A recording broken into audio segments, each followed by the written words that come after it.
Final day of racing today on day 3 of the 2022 virtual Walmart Joe Martin Stage Race as we move to the Experience Fayetteville Criterium today in downtown Fayetteville as sprint racing gets underway today on the short Criterium course, one of the longest in America, but this will be a decisive Criterium course ending 3 days of GC racing with the time trial on Friday in Devil's Den State Park, the Mount Sequoia Road Race yesterday, the longest stage of the Echelon Racing League, and then today, the Experience Fayetteville Criterium as speed comes to the streets at the Walmart Joe Martin Stage Race.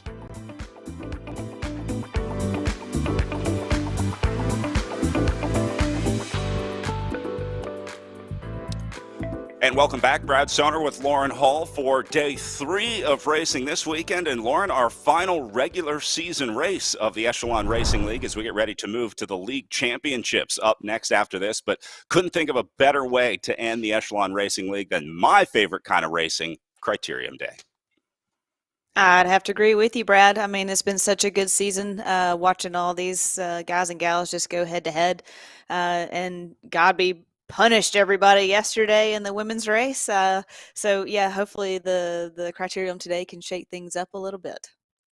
Things will be much different today than they were on the long Mount Sequoia Road Race stage yesterday. Let's go back and start with our pro men. First up on the schedule today, it was Eric Hill that really had the big story of the day with his breakaway. The group got started together. We eventually saw 3 riders getting away, led by Eric Hill. That eventually went down to Hill and Oliver Dowd with him.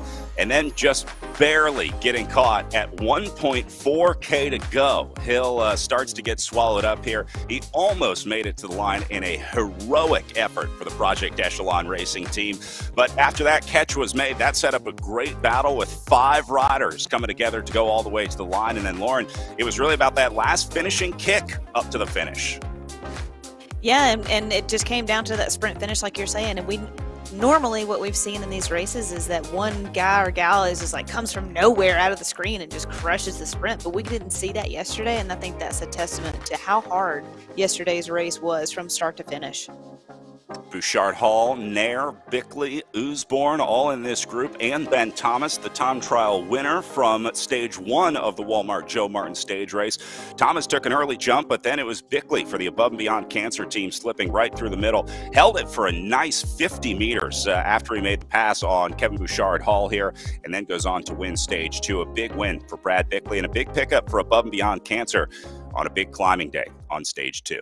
I'm just going to off the top interrupt and say my team rode unbelievable today. Like, to have Travis up the road really let me sit in and not kill myself on some of those early climbs. And then I knew if I was there at the end, it could be there could be a chance. So yeah, honestly, huge shout out to my team. The race today was very long and the course profile was difficult. Can you talk about the hardest portions of the course and how you and your team were able to overcome it?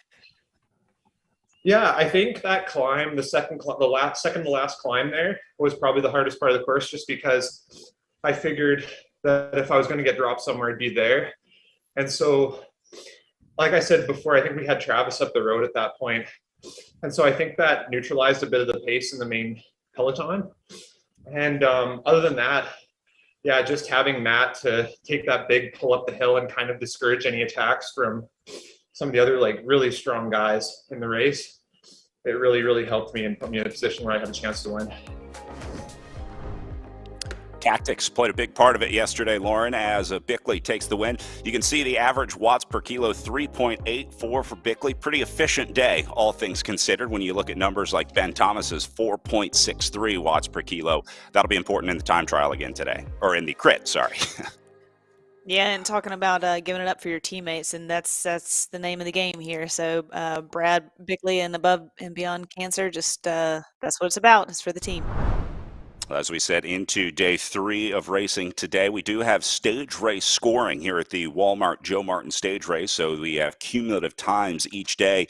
Ben Thomas moves into the overall lead after the individual time trial for Team Tour 2000 presented by Callis. He's got a relatively comfortable lead. And I say relatively comfortable over Matt Usborne because it's going to be really hard to get time in the criterium. No time bonuses today, anything like that on the line. So he's really just going to have to make a 7-second or greater gap if Usborne wants to move ahead of Ben Thomas in the overall. That's a big ask in a crit like this, Lauren.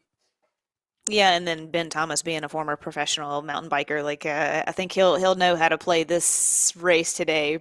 This is right up his alley. This is something that he would be very accustomed to. So yeah, I don't see much shakeup, but you never know.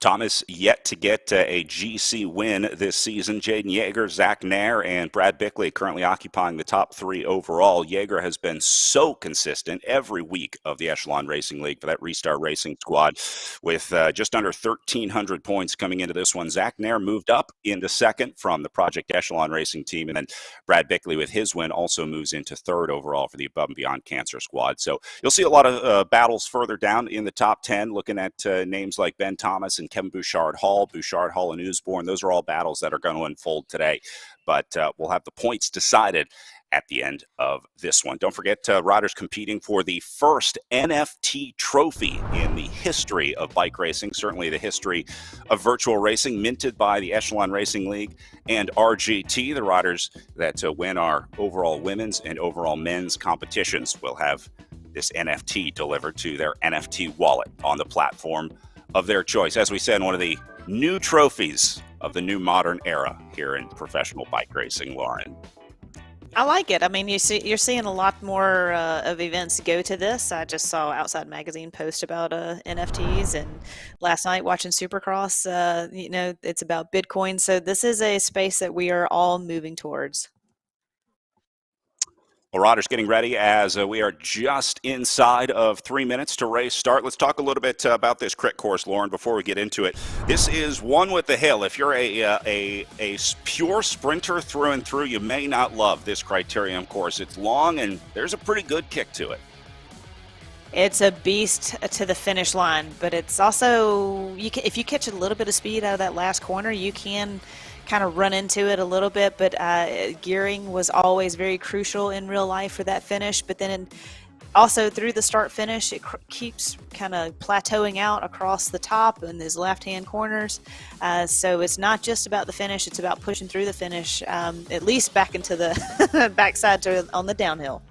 I want to take you through a lap of the course here. Actually, I want you to take me through a lap of the course. This is one that you know well. First, the left-hand bend into the corner here, but a lot of long, wide open stretches on this one. Yeah, like I said, just this first left-hand corner after the start finish, it still rises up through here. You have to really push through here. A lot of separation happens. This is a spot through here that there's some moving up and a little reshuffle. You kind of take on some water right here, take a breath before you start really ramping it up, and just flies in this downhill left-hand corner. Long drag down. This is a lot. This is a lot of fun. I actually just realized I'd stayed here for Crossworlds a couple weeks ago. Just didn't realize that there was a hotel right there. You never see this when you're racing your bike. Yeah, watching the speeds on the way down up to 37 miles an hour on the descent here, but then you kind of pay all that back on the way back to the finish line. What goes down must go back up again on a criterium course. Yeah, and through here you kind of have done any reshuffling that you can, and now if you're at the front, you kind of fight for your position and hold your position. Try to discourage anybody from moving up left or right, because like you said, you are flying down here, and you're about to take it back to towards the start finish, and it's just crucial to be at the front, hold that spot, because it's just going to ramp up into that through that start finish line. Another fast section here approaching 40 miles an hour. You can see in the bottom right corner here, and that's pretty much where it maxes out. Riders start grabbing a little bit of brake here into a nice wide open left-hand corner. Want to carry as much speed as you can, because then we see riders start to jump out of the saddle, attack on this section. You can see the course map in the upper right corner as well. There's a little jog in this section of the course, and then this turn gets a little tight on the outside here. It does. It gets a little dicey through there. I don't know if it's the pavement or the transition from concrete. Definitely seen some accidents there.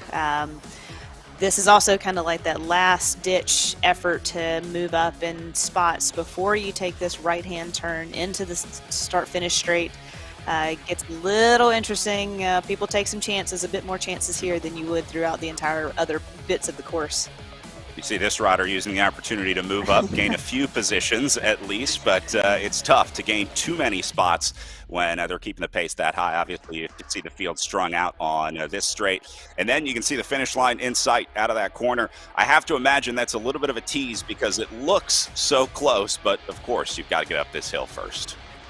Right, and as you take that right-hand turn, it already starts a upward trajectory for the gradient, so it's you're already starting to prepare for the climb, and you can't just run your speed into it, so it just zaps your legs. And this is actually going to be perfect timing, because as our onboard camera leaves the line, so too do our virtual riders, as they have just left the start line for our experienced Fayetteville Criterium.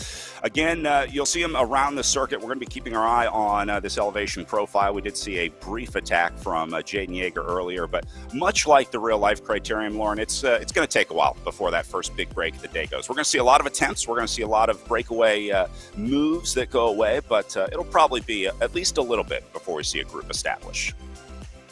Yeah, that's kind of what we've seen, haven't we? This entire race series is it takes them a little while, unless you get dropped right out the gate just by pure accident or mechanical. It takes them, a couple of kilometers to start shaking out. And, yeah, it's usually halfway through these races we start to see the attacks and the breakaways start to really play into the peloton. I want to bring in real life race director Bruce Dunn from All Sports Productions. Bruce, this is always a classic Criterium, not only because of the fun of crit racing, but this usually has some GC implications as well when we get down to the last day in real life. Yeah, I'm glad you mentioned that, Brad. I think it's truly one of the few criteriums in a stage race that has the ability to shuffle the deck on a GC. We've seen it. We've seen people hold their GC and they've absolutely lost their GC. Big-time riders, former tour pros that have come over to race in the U.S. Did not realize how tough this crit was. And so you have to watch the race. You definitely do. I know Lauren knows that. A taste of American bike racing for the European stage racers that may come up, and a little taste of the American and Northwest Arkansas hospitality as well. I know the community really turns out on this day downtown. Oh, it's a lot of fun. And I think with our new date in later May, we may not have the snow we had in 2018. So very excited to have the new date, and of course with the new sponsorship and now live streaming and more community activation. I think the Experience Fayetteville Criterium is going to be even next level this year. And of course, you guys celebrating an important milestone this year, celebrating an anniversary, and we're all starting to become experts on Fayetteville, Arkansas from our many years of racing here in the United States. Well, thank you. 45 years. How many times do you get to say something like that, and especially in stage racing of all things? So this will be an exciting year. I'm working on some great trophies that we will be able to celebrate this year, and just can't wait to see what all happens.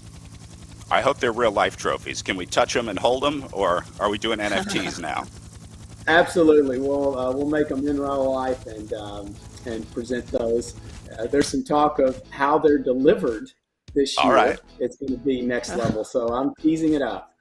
I love it. Always something on the top of the mind for Bruce Dunn at All Sports Productions. Bruce, thank you so much. Congratulations on 45 years of success, and we'll see you in May for the Walmart Joe Martin stage race in person. Thanks, Brad and Lauren. Well, if I can it's only begin. anything, Yeah, I can only begin to guess how that might get delivered out there in you know what Fayetteville. I'm thinking is your coffee mug. I mean, it doesn't have to be much to make us happy, but it's Yeah. not about us; it's about the racers. Do you remember your best trophies or gifts or race prizes of your career? I know you still have some giant checks and trophies and things like that, but what was your most unique? That's a good question. Honestly, I don't think I was on the podium enough to get those kind of trophies. You know, that was more for the GC riders. But one great one is over in the Czech Republic. We got a glass boot full of beer. Come on, how do you not love There you that? It's just There like, you go. and you can't be rude. You got to drink it. So this was before COVID, and we were all kind of cautious about it anyway. But we, as a team, we shared the boot of beer. Pass the boot. I love it. What I would have given to have been there, passing the boot with your team. Kevin Bouchard Hall on the front here for Restart Racing, looking to pick up a boot today. Looks like he'll take his teammate Mike Swart with him. Usborne, Bickley, Dowd, Lister, Thomas. These are all the names that we saw yesterday. These are all the GC top 10 riders getting to the front. They know this is an important day, again, not just for the crit, but for the GC. It's such a unique part about this crit coming at the end of a stage race where it actually has implications, and the courses just seem to be set up so perfectly that there's just enough battle when you get to the crit day, right? We never really have a lot of blowouts at the Joe Martin stage race, so it's always close when you get to that last day. Yeah, and I think back to historically, like Bruce was talking about, this crit, it just totally like sets the stage for the entire weekend. And most of the time, on the podium, you don't ever see a true crit racer winning this day, because we were usually having to battle it out for intermediate time bonuses or just be there for our GC riders. So I distinctly remember, as Bruce was talking about the snow in 2018, we won with United Healthcare. And I don't even know who won the crit that day, because I was just so focused on making sure that our GC rider was protected, and we were going to game plan and protecting the jersey more so than going for the race win for the day. Yesterday's winner, Brad Bickley, on screen now, the Above and Beyond Cancer rider. Have to imagine he's got support from the Above and Beyond Cancer riders today. I think riders like Matt Usborne will do what they can to help. Usborne does have some series overall implications, as we talked about, but it might be tough to unseat Jaden Yeager in the overall points competition here in the Echelon Racing League. And again, go to the league championships next weekend. Yeah, today this race will definitely be about sealing up this stage race. And Bickley and Above and Beyond, those guys definitely have the race to their advantage today, I think, with some of the hitters on their team that they have.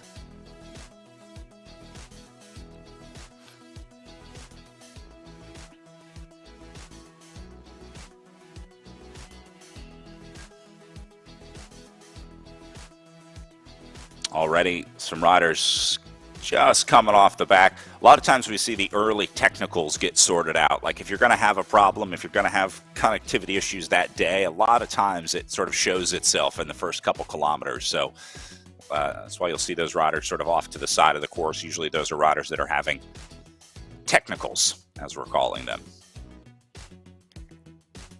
Here on the final straight climb going up to the start finish, it's good to see it the first couple of times and kind of get your gearing right. That was always something that I dealt with in real life, is like, is it the big chainring, is it the small chainring? It's kind of you're right there at that speed and effort that I was right in between gearing. I'm pretty sure I would do a small chainring up that climb, but I say it a climb, but it's not that long, but it was that hard, especially after racing this entire stage race. It added up, and so gearing was super crucial coming out of that last corner.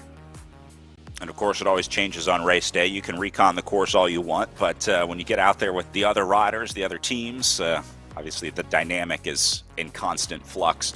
We do have, again, access to the Discord channels to listen to some of the teams racing in the Echelon Racing League. Let's listen in on some of those, see if these guys are talking any strategy or if it's still too early.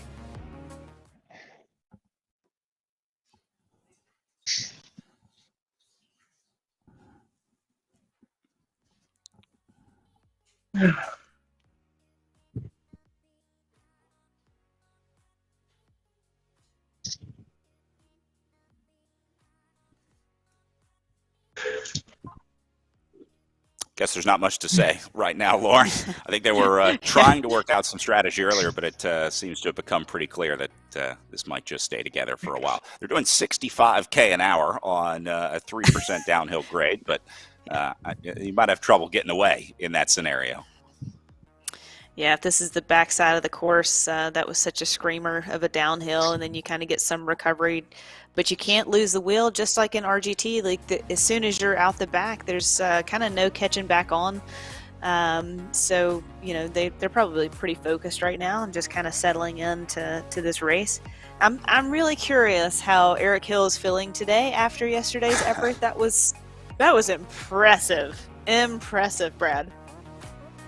Yeah, Hill gave it everything he had. That's for sure. That's I mean, the storybook move, right? In a bike race, you couldn't write a better, more classic story in bike racing than the rider that goes away and is heartbreakingly caught inside the last couple kilometers of riding. That was the story with Hill yesterday, but you never know until you try. And Project Echelon certainly gave it a go yesterday with Hill. Credit to Oliver Dowd as well. Went with him, stayed with him as long as he could, but in the end, Hill was left on his own.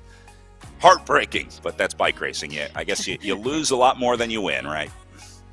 This is true. But Dowd had been out there multiple times yesterday. Again, kudos to his ride.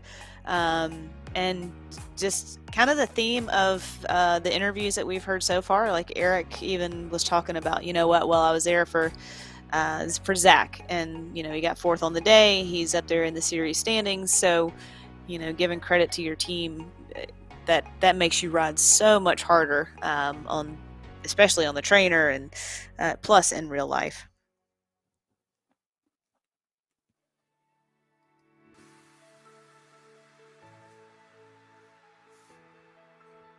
See Triple X Racing's Brian Hodges moving up as well. Hodges took some big pulls on the front yesterday. I think there are a lot of riders that were looking forward to that longer format of racing. Just gives you a little more chance to kind of spin the legs out.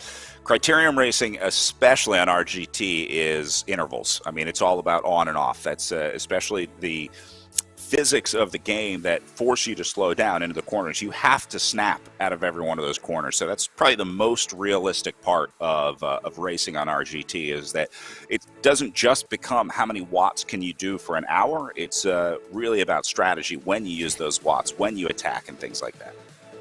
Yeah, and we saw in the course preview how many turns there are today. So, yeah, all that is a lot of practice in these turns and navigating the dead space, and then knowing when the game comes back on and when you can sprint. We were talking about this yesterday with Jackie Godby as she was riding well off the front, had plenty of time, was winning by like 5 kilometers, something like that. But even in the last run into the finish, she was still timing the corners. She was still practicing each of those turns. For someone that is, without a doubt, the best at what they do, racing on RGT here in the Echelon Racing League, but always getting better. And I guess that's how you become one of the greatest of all time. She was even talking about how she would monitor her standing and sitting efforts and how she felt with her quads and her breathing. It's just, man, that's a whole lot of thinking. That's where she is, and I am where I am. Saw Mike Lister taking a look at the front. Jaden Yeager up next to take a pull for the Restart Racing team. That squad, incredibly powerful. In fact, you can see a few of their riders making their way up to the front. Also the team of Kevin Bouchard Hall, a rider that will have a good shot at it today. In fact, there's Kevin sitting right behind his teammate, Jaden Yeager. Both of those riders getting ready for the upcoming National and World Championship run. Both be competing on the virtual platform. Hey. In fact, Kevin rocking his new Team USA kit today. Right on. Nice. Looking good, Kevin. Still has the old school hat, which I like. Gives it a little style, gives it a little flair. Nothing like new kit day, though. It's always cool getting a nice kit mailed to you. That's right. I'm not quite sure that today is his type of course per se, more than I'd say someone like Jaden Yeager. I don't know if that hill quote is long enough, but again, are we going to see one of those sprints where somebody comes out of the screen from nowhere and just steals the show, or is it going to be like we had yesterday, kind of like a 6-man, 5-man straight up sprint? I guess it depends on the dynamics of the group. If those big names can get together, the Ben Thomases, actually, I guess it's more the teams than the riders. Above and Beyond Cancer would need to participate. Restart would need to participate. Project Echelon would need to participate. And probably Team Tour 2000 with Ben Thomas would need to be on it too. If they all agree that they were going to maybe try and get a split going and send 4 up the road to duke it out, I could see that happening, 4 or 5 riders, but it would require a concerted effort, I think, and I'm not so sure that's going to happen today. Look at the 2 Restart Racing leaders. That's what's so dangerous about that team, too. Just like Above and Beyond Cancer, is it going to be Bickley? Is it going to be Usborne? Who do you watch? Who do you follow? Same thing with Restart. Is it going to be Bouchard Hall? Is it going to be Yeager? Right, that's the beauty of having those cards to play is as your competitor, you're not quite sure who's going to be the guy for the day, and that's how you can successfully get someone up the road and take a chance.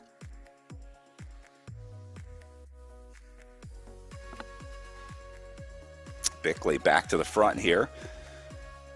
Restart also has Oliver Dowd on that squad. I went with Eric Hill yesterday, Dean Cunningham, and David Blodgett, who we haven't talked about much today, although you'll see them when it's time. Again, that's one of the better organized teams, a team that really understands how to race on the virtual platform, how to play the game, and how RGT works as well. It's a big part of it.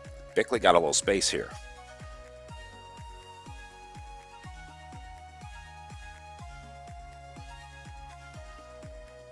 We talked about Bickley and Usborne. They also have Grant Simons, Sam Norris, and Travis Samuel on the North American mixed roster of Above and Beyond Cancer, presented by Bike World. Here's Usborne now, getting to the front.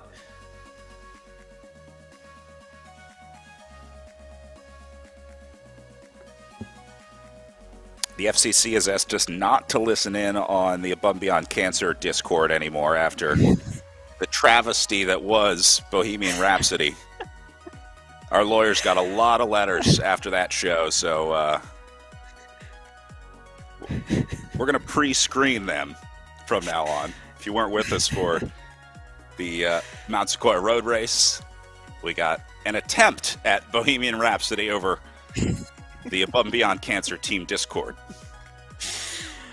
I like that you called it an attempt. That's very nice of you.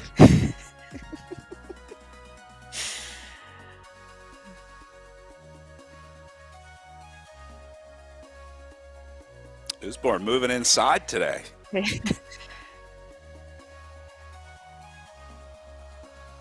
Must have been a little bit too cold outside on the patio where we normally see him. A couple riders falling off the back of the group as well, probably because Matt Usborne and company are up there keeping the tempo high. It's easy to get dropped out of this group, and I hate to keep going back to the physics of RGT and the gameplay and all that, but especially in the criterium, it's really important because once you come unglued off of that group, which is really easy to do coming out of a corner if you're at the back of the group already, just like in real life, it can ruin your race, essentially. So every corner, you're in danger of getting dropped out of the group, unless you're pretty close to the front. You can make some sloppy corners if you're one of the first 10 or so riders in this group. But if you're hanging at the back, going into that corner, and you don't accelerate quick enough or you don't let off quick enough, you're going to find yourself fighting back over a gap when you get out of that corner. Yeah, Brad, I mean, it's such a valid point to make and to continually go back to, because that's the essence of the game and that's the essence of bike racing, is holding those wheels and being comfortable in that group and understanding, you know, when you do get gapped off, how to close it back down as fast as you can and staying focused. I mean, that is bike racing. See, Bickley accelerates here, and that strings the group out, puts some riders on notice. Forces Mike Swart to go into the red zone, comes over the top of it as they come up to 20K to go on a 7% gradient. So they're trying to make it hard on the hill. What they're doing here is hitting it every time they go up. They're hitting the accelerator, and they're just going to see who's left in, 15K from now with 20K left. Like I said, you hit it hard through the hill, and then you keep the pressure on across the top, and it just adds up over time. And it's like you said, we just keep seeing it strung out through the start finish, and then it regroups a little bit on the downhill, and then we spit out one. And you do that lap after lap, and you're going to be left with a very small field. All right, we're going to see if we can open up the Above and Beyond Cancer Discord channel. Brad. We were talking about earlier. You're pulling too early into the hill and running out of gas halfway up. It's okay. I'll take it easy until the right turn. Well, why don't you listen to instruction? Pull as hard as you need to not have people come around, and then the last bit you can up it a bit more, rather than just riding everyone off your wheel. I can pull the first half too if you want to pull the second half. No. It's all good. We're still not even halfway into the race, so yeah, let's relax her down a touch, boys. Those matches are going to be really important. You have matches? My wife doesn't let me have matches. I'll burn some things down. Well, there you go. I guess the strategy is let's chill. Let's preserve our matches because apparently you don't get many. The humor hasn't left, so they haven't gone too hard yet. And Bickley back on the front after figuring out how to take instructions. And it's going to be Brian Hodges trying to beat these guys at their own game. Hodges is like, all right, you guys want to attack up the hill? Let's attack.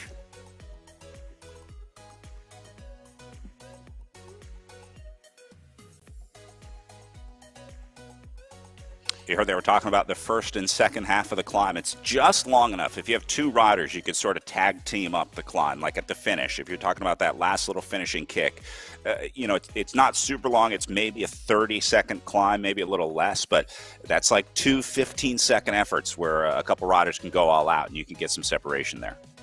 And then you also have to factor in the pre and post part of the climb, like they're talking about the run-in. And leading into that climb and then taking it over the top with those guys. We focus a lot on the climb specifically, but what some athletes forget about is the pre and post, and all of a sudden you're like, what's going on? Why does this hurt? Why is there separation? Well, it's just more than that 30-second effort. This is going to be a long day for some guys. This looks like Restart Racing is leading a group ride up at the front right now as they let everyone up to the top of the hill. They get swarmed once they go back under the arch, but clearly trying to push it with those guys. Kevin Bouchard-Hall, though, is not, so that makes me wonder if he may be trying to save some matches for later today. There's Blodgett going for Restart now. The other thing, if you have those guys hitting it every time on the climb, it's so hard for ones and twos to get away because you have to go that much harder than they were going, and they're already going pretty stout and pretty hard. So just like in real life, it is so hard to get away on this course. It is possible, but it is those that have the cardiovascular capacity and maybe not the power. Hill gets to the front now for Project Echelon. You can see that time, two riders coming unglued off the back. You can just see them going out of the picture in the top left of the screen. So this is going to slowly whittle down. It went from 20 down to 18 now. Will Harden, the last guy on the train, and P18. That's why you see these riders swarming up to the front. Again, you don't want to get caught on the back of the group into a corner, especially if it starts to get strung out. When it's in a group like this, it's okay, but there is a realistic element to how the field either strings out or rides the group together occasionally on RGT. So you will see some riders get left behind, I think, into the last few corners today.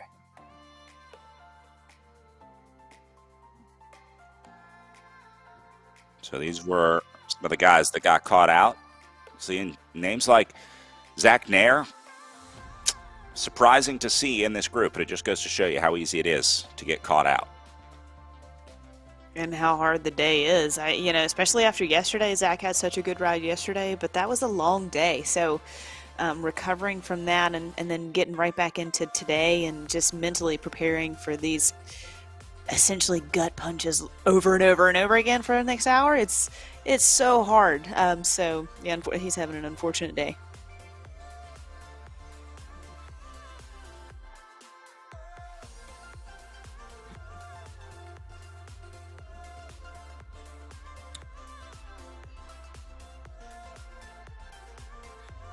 You see a couple of the Triple X Racing riders here. Talked about David Blodgett earlier getting a win a couple of weeks ago. And then John Cooper, the husband of Jackie Godby. Blodgett had a good ride yesterday as well. Multiple attacks off the front.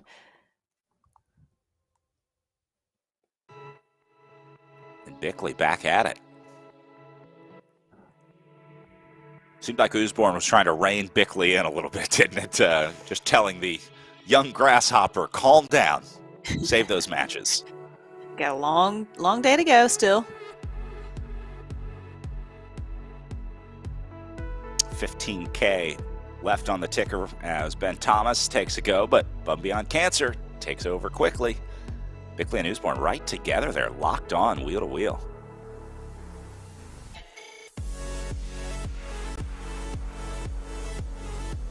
Thomas only has 3 teammates on the Team Tour 2000 presented by Callis roster with Davenport, Lister, and Revel. But I think Lister might be the only guy left up here with Ben Thomas right now. I think Ben's savvy enough he's to here. Be able to handle this day, especially if you have the guys on the front kind of leading it into the climb every time. You start to get into a rhythm, you know what to expect, so you can settle in and have those expectations and know how to manage the efforts.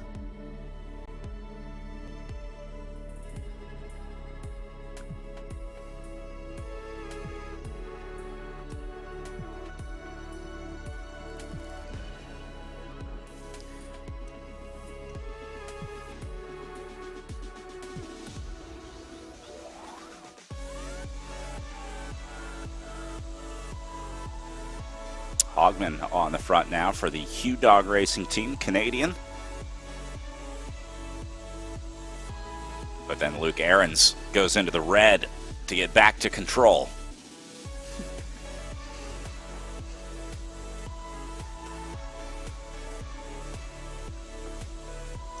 Every lap, just like we heard on Discord, every lap, restart, heads to the front towards those last couple of corners and then pushes it up and over the climbs.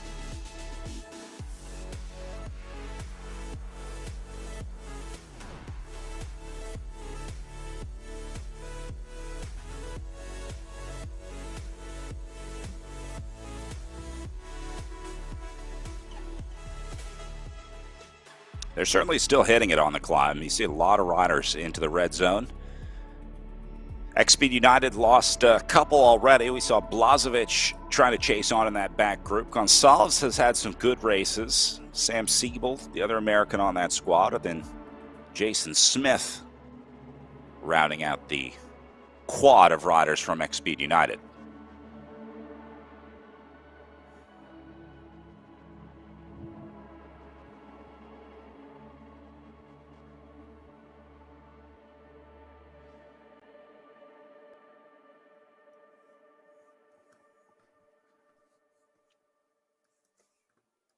And looks like Will Harden wants to pick it up here. That causes a little bit of confusion in the group. Now it's starting to heat up, Lauren. Things are starting to get spicy as this field starts to string out a little bit. All right, the second half of the race. Now you start to take a little bit more of chances and play to your team strategy more so than kind of let everybody settle down in the first half of the race and get those nervous watts essentially out of the system.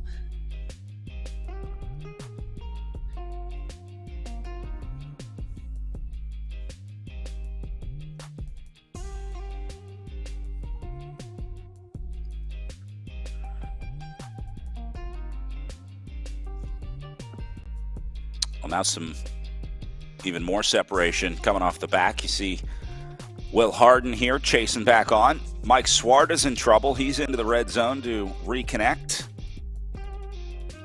And they're staying on it up on the front.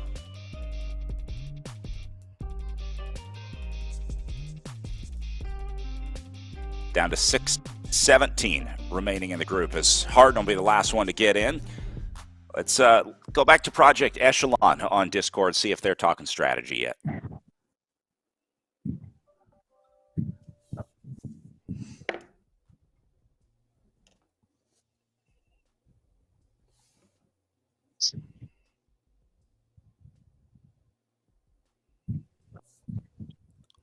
These guys need to sign Matt Usborne. Usborne's moving.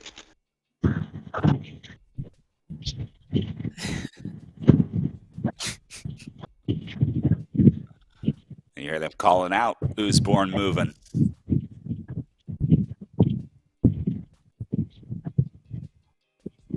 That's serious. You go. You got a little bit of a gap.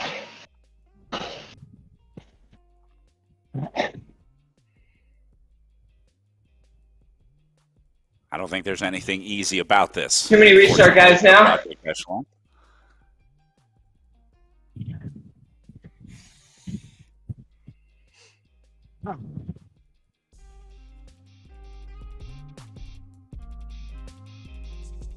Well, it sounds like they're just monitoring things right now, and what they were monitoring was Matt Usborne making their job tough. Yeah, just like in real life, you can kind of talk to one another briefly and just confirm what everybody's thinking, or continue with the game plan. And yeah, they're obviously watching Usborne.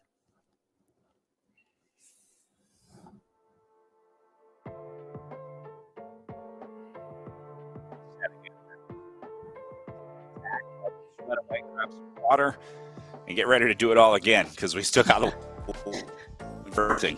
So it will not be the last time that Usborne is called upon to do that.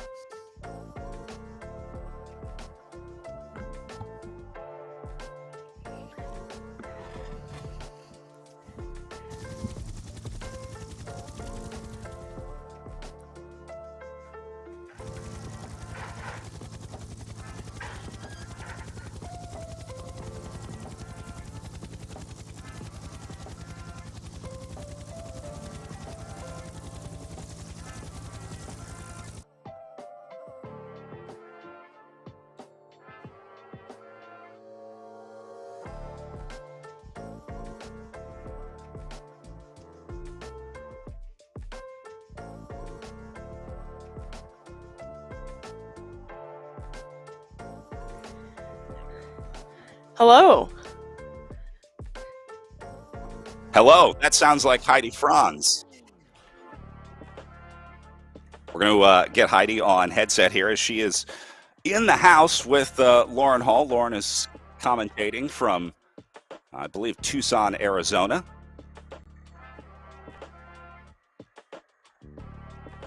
So we'll put Heidi on headset, get some insight into a little bit of Joe Martin stage race inside here. Meanwhile, guys still all together, no changes there. They have settled back down. That group that was trying to get away has, looks like, given up the ghost on that as they go down to 10K to go here on the front, which means getting down to single-digit laps for our pro men's field. All right, let's bring in Heidi Franz now. Heidi, fresh off a training ride, was grabbed by Lauren and thrown in on the headset and camera. Heidi, thanks for being here. Welcome to the virtual world. Welcome back from the real life world. Thanks, Brad. It's fun to be back here, hanging out. Lauren just grabbed me, so.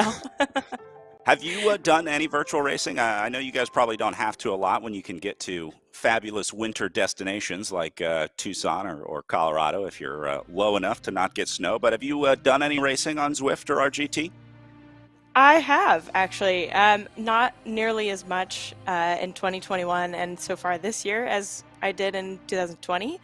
But did plenty of Zwift racing and RGT racing in 2020. I got to do a couple stages of the Zwift Tour de France, which was pretty exciting, and that was also one of the most painful memories of riding my bike indoors ever.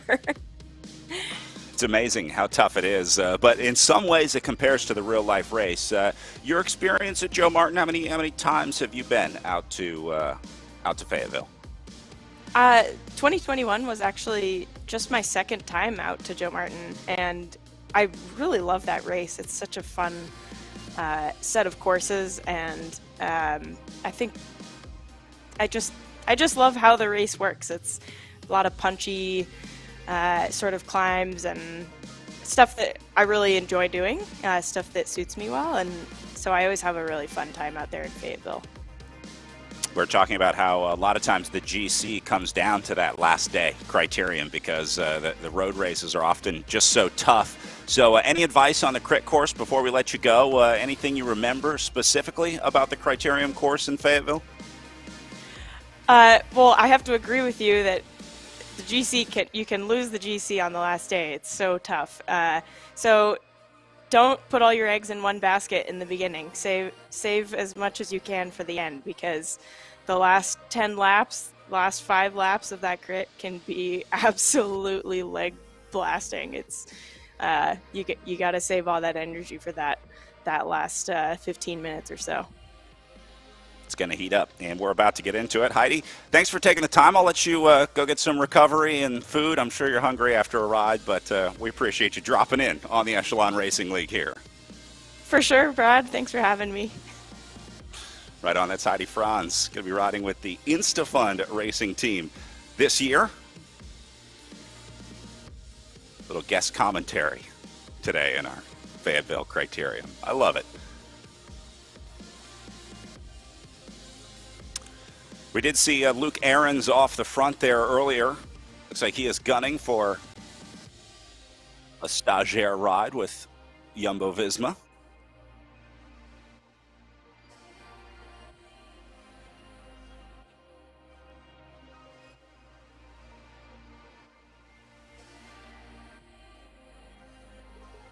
Lauren, any more pro cyclists coming through the living room anytime today? You got anyone scheduled? Well, they're out. They're all currently heading out for rides. One is doing a time trial today. They've already left this morning. I'll try for Catherine Bertine here in a bit. Yeah, for sure. But other than that, I think everybody's coming. I would love to talk to Catherine. Yeah. Part of, I guess, managing the Homestretch Foundation House, a program that helps female cyclists train up. Based out of Tucson, you guys have an opportunity to help riders that need to get those winter training miles in and sort of help them get to the next level of their professional career. Is that the best way to describe Homestretch Foundation? How do you describe it at like a cocktail party? Essentially that. I mean, it's such a gift to be able to give back, and we get new athletes every year, and learning that we get a lot of Canadians, of course, trying to get out of the weather like a lot of these guys are having to ride on RGT. So just that ability to give back is a gift. And then we usually pair an athlete with someone that's more experienced, and that's how, well, another reason I got involved still racing. I was here in the house for 2 years, and it's just more about not just training, it's also off the bike experiences of how to eat right, how to sleep properly, how to rest properly, what to do on your recovery days. We bring in a massage therapist that we ask the ladies to organize. We also ask them to volunteer time in the community, because this community gives the athletes so much. We have access to doctors, dentists, physical therapists, you name it. And this community has definitely been a very warm, welcoming group. So this is where I definitely cut my teeth on all these group rides, and I'm very thankful. So it's the least we can do is give back to the community in some aspect. It's a great program. And I like the real life preparation as well. Like you said, it's more than just learning how to ride your bike. There's a lot that goes into being a pro cyclist. If that's the route that your life takes you, you have to do things like do random interviews with announcers when you get thrown in a headset and things like that. You got to take those opportunities when you can. I'm sorry to throw that into the men's race here, but Heidi is such a stellar athlete. done so well over the past couple years, and just seeing her rise to the top of the peloton and become a leader in the peloton. And that's exactly why she's here. She's on InstaFun this year, and she's one of the more experienced athletes in the house. And she was out there helping a gal just yesterday with her TT bike and her setup. So, and teaching her the basics of a torque wrench and whatnot. So like I said, it's way more than training here. It's every hour of every day of how to be a professional athlete and what that looks like. Well, it takes a holistic approach to ride at the highest level in the sport, that's for sure. That's what makes a lot of these virtual racers so impressive to be here every week. I know, all the chaos that we have in our lives surrounding the broadcast, you have to imagine that is a lot of times magnified times 10 for many of these riders, but they still find a way to get the training in, a way to ride every day. In a lot of cases, I know for riders with families, sometimes getting some time on Saturday and Sunday mornings aren't the easiest thing with family schedules, but got to give credit to all these riders in the Echelon Racing League that have made it week after week on the bike. And I love that we could bring Heidi in, and she's like, oh yeah, I know Joe Martin stage race. I know this criterium. Guys, save it for the last 10 minutes. So, yeah. That's just a testament of experience, and then also racing on the RGT platform as well. She's very much aware how hard this racing is. Yeah, and again, a rider like Eric Hill, we know Eric's going to be there racing in real life at the Joe Martin stage race this year, so this is great preparation for him. He'll be able to think back on, how long that effort is, just how hard that final climb is. Obviously, it looks a little bigger when you get there in person, but great preparation for our pro women and pro men getting ready to join us in person at the end of May in Fayetteville. Group shrinking even further at the front of our men's races. They go under 5K to go. You see our helicopter view from up above here as the group sort of ebbing and flowing. The spring loads and reloads. It's like Matt Usborne setting tempo on the front. There's Eric Hill following through. Picking up some lapped riders here. You can see just how many riders have come unglued on the last few laps. Selection gets whittled down even further here at 4K to go.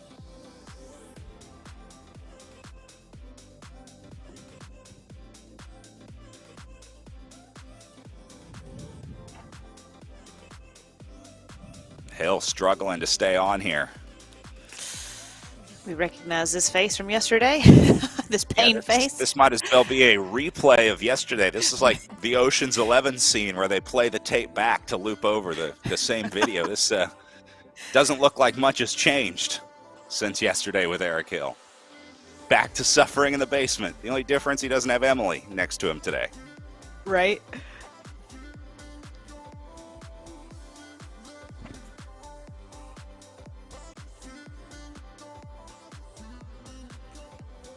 Who's born also starting to show signs of distress after a hard day of racing today.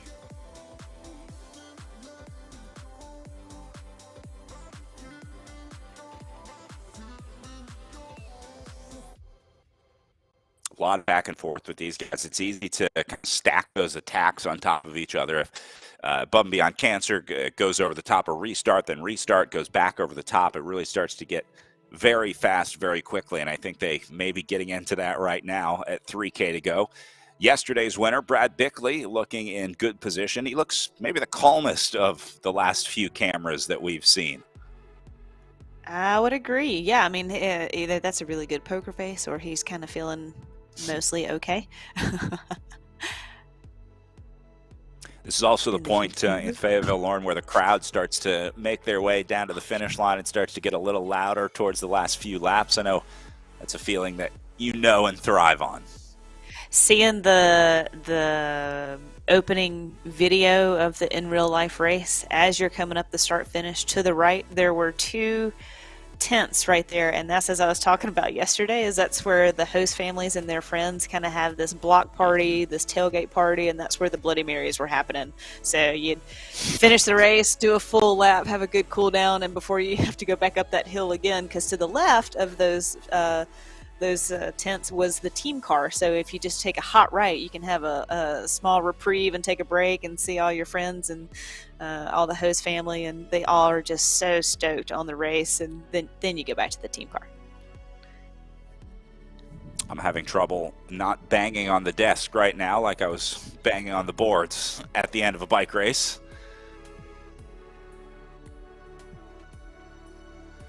Riders going to be getting one lap to go when they go back through the line. Next time, Kevin Bouchard Hall on the attack here. There's the bell. Love it. Nice job behind the scenes. As Kevin Bouchard Hall is going to try and do this one from 1.8K out. He's just going all in, attacked up the hill. Usborne goes with him. They got some space. Thomas needs to go. This might not come down to a group sprint.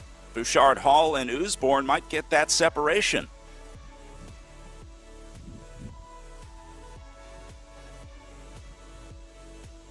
See Bickley out of the saddle, trying to respond to it. Bouchard Hall staying in the red zone. That's him middle left on the rider's screen.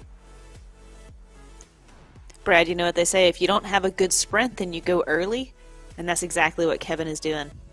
Yep. Here's the chase. Roca leading the way, but they've already got some separation behind him. It's not much, but it might be enough for Bouchard Hall and Usborne here. They're going to come up to 1K to go here. Remember, they still have that last hill, that last kicker up to the top. There's got to be some fresh legs in here. Ben Thomas is moving up to the front. Here comes Jaden Yeager as well. He'll be the plan B for Restart Racing if this doesn't work out with Bouchard Hall. And it looks like they're going to get caught here. Yeah. Oh, right when Zoom went off. So, I mean, this is brutal right now. And there you go, right over the top. Bickley will be the new man for a Bum Beyond Cancer as Usborne gets caught. Bouchard Hall still in it. Here comes Mason Roca, Ben Thomas. Both have good finishing kicks.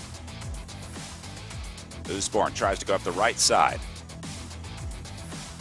Oh, Thomas and Bickley in a drag race. Still 450 meters to go. This is a long way to the finish line as Bickley opens a little space. Kevin Bouchard Hall still in there. Bickley might have gone a little early. 300 meters now into the corner. There's the last uphill kick. They can just barely see the finish line now, and Jaden Yeager will light the rocket. Dowd gonna go with him. The two Restart Racing riders. Here come Usborne going all in. Usborne surges out 100 meters to go. He moves to the front.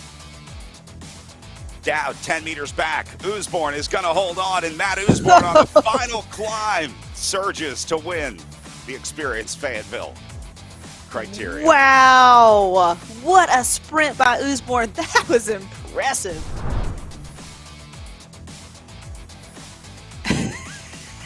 And he doesn't have much left after that one. You got matches? Well, apparently he was allowed to use a few today as Matt Usborne surges past Jaden Yeager. I mean, not even close. To win by 10 meters on a finish like that when they were all together at 300 meters to go into that last corner speaks to how powerful that finishing kick for Matt Usborne was. And you can see a lot of cracked riders out there today. Leading into the sprint, like you said, like 1K to go, Bickley was just in suffer mode. So that was one heck of a sprint finish by Usborne. Great finish. Ow. We'll give Matt a little bit of time to recover and see if we can grab him in our SIS winner's Zoom room.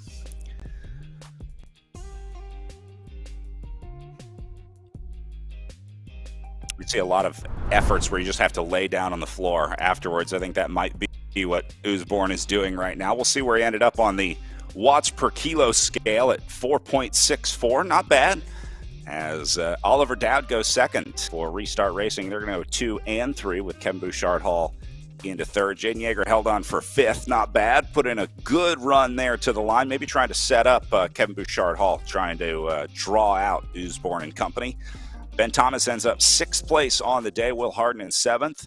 yesterday's road race winner, Brad Bickley, up there in 8th. Nice ride from him. And then Scott David and Brian Hodges rounding out the top 10 for Triple X Racing, presented by Athletica. Lauren, what a finish. I am super excited for this women's race now, because I think that we might have a chance to see Jackie Godby get beat. If they can keep this one together, our women's field might have a chance to unseat the champ. Let's go over to our SIS Zoom room and grab a word with our men's winner, Matt Usborne, right now.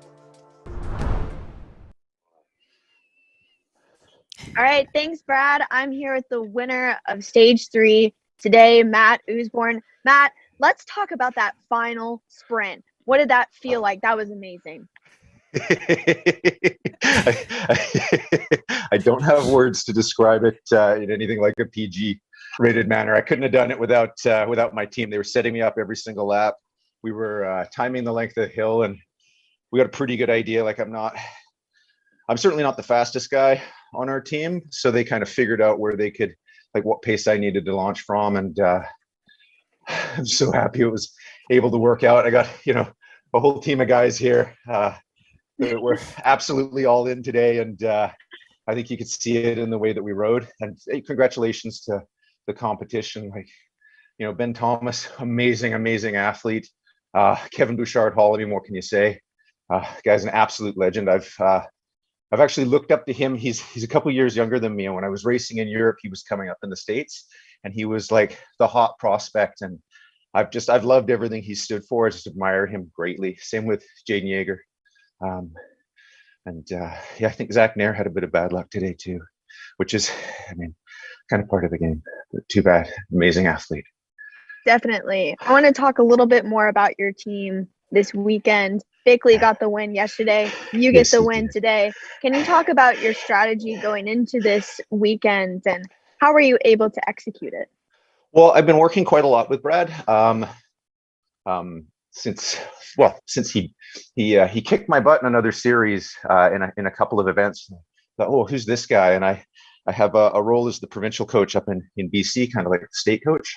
So I sought him out and said, hey, I'd really love to work with you. And we knew he was pinging on all cylinders, and he had a bit of trouble logging in for the time trial. It was a bit of a panic. And then yesterday he was just like, I'm on fire. I was like, what do you need? Let's set you up for some success. Because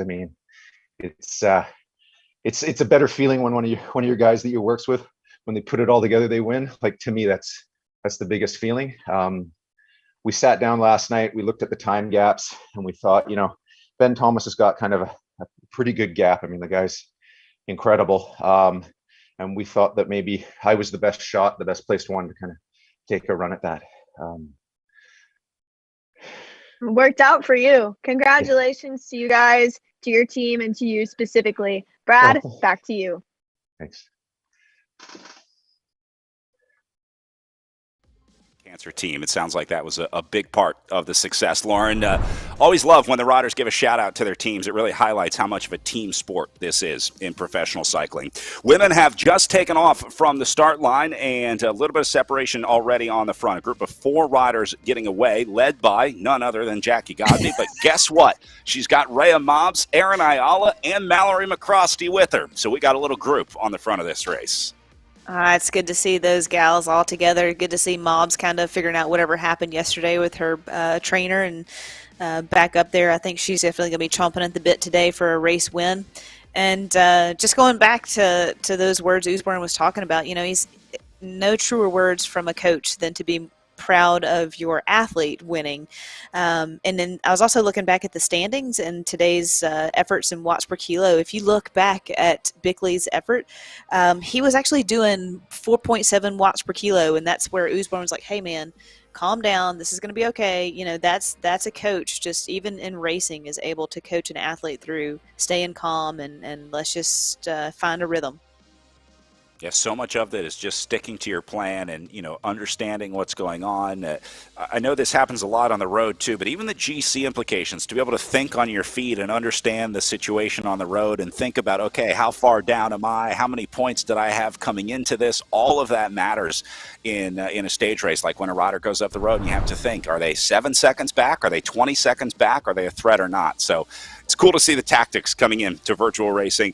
Ben Thomas will end up winning the overall for our pro men's field as he was able to hang just enough with Matt Usborne to end up at 2 hours, 44 minutes, and 57 seconds on the GC.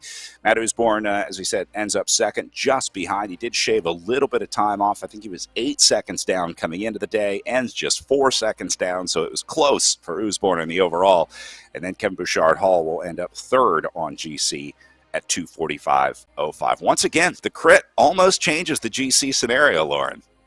Right, like we've said all weekend, is Joe Martin is just a different type of stage race where normally in other stage races it's kind of split out a little bit longer, 30, 45 seconds or a minute, but not Joe Martin. It always comes down to this last day, and that's seeing those times right there is just a testament of those truths. Nice overhead view here from our virtual helicopter as we see Ray Mobs opening up a little bit of time. If Bruce Dunn keeps doing what he's doing out there in Fayetteville, it won't be long before we have a real helicopter following these riders out on those courses. They've been making leaps and bounds at the Walmart Joe Martin stage race, but it could happen because we're dreaming big. Now, Bruce, you are the king of that over the last few years. I want to congratulate you and thanks for your big vision. How long until Lauren and I get our helicopter to come in? Is that a few years off? 3, 5 years? Like, where's that on the roadmap for us? Personally, maybe next year for the race, possibly this year. Okay. All right. I like it.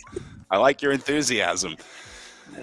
Bruce, once again, we saw in that men's race, the criterium comes down to really the last lap, the last climb, and it ends up deciding the GC. So I'm super excited about the overall race this year. It just seems like there's something perfect about what Joe designed 45 years ago that, still exists today.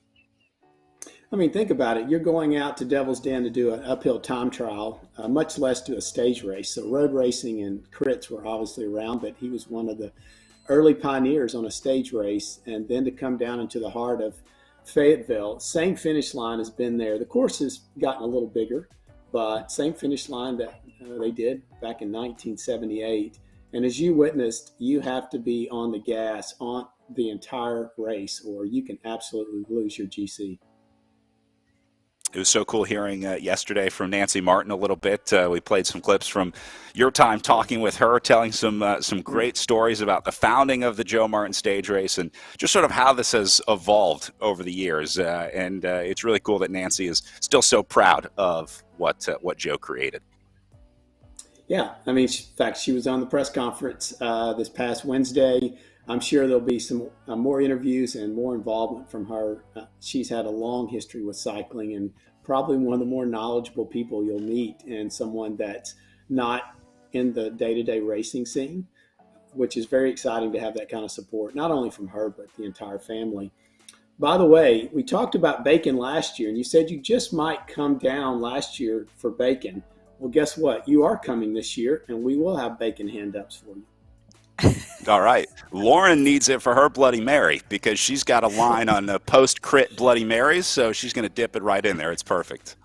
Exactly. Well, if she can handle it for the broadcast, we'll have one first thing, but maybe, Brad, you might take it away from her until the very end. How about that?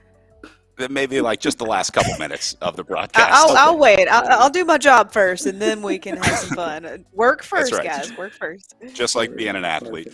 Bruce, again, appreciate everything that you do for American bike racing. Without you, these riders wouldn't have a platform and an opportunity to race. So I know you're looking forward to welcoming them back in person this May. But until then, I'm glad we could get together on the virtual platform here. It's always fun to see your shining face on a Sunday morning.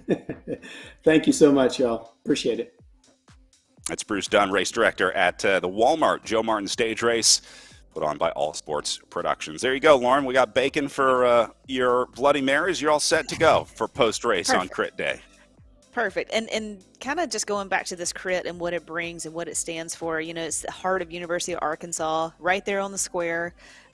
Hugo's restaurant is a staple of Fayetteville. It's been there for years and years. Like I said, you bring out the host families. It's the graduate hotels right there on course. Like, anything you could ever want right there is essentially around that crit course. So come, stay downtown, great coffee spots right there on the square.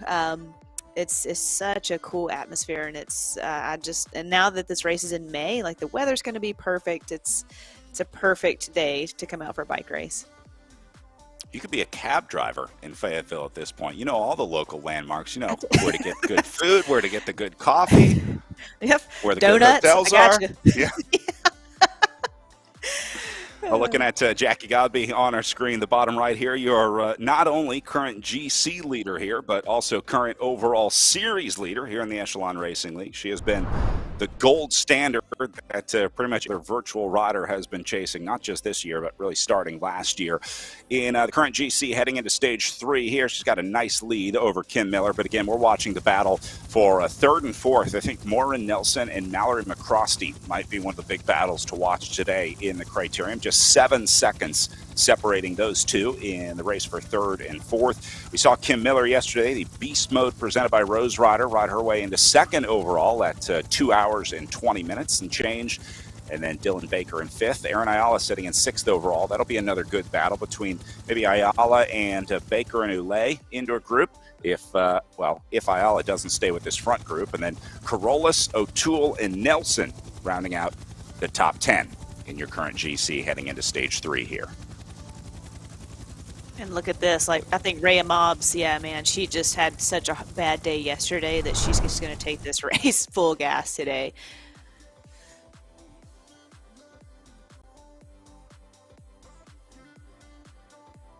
Remember yesterday had an issue with her trainer falling off the back. It seems like stuck on a heavier resistance than she wanted. So that obviously ruined her race on the Mount Sequoia road race, but she's back with a vengeance today. And you know what's crazy about that is if it was on a harder whatever setup was wrong, like she still had to finish the race. So it's not like she had a cruisy day yesterday. So, but just taking the race straight on today for sure.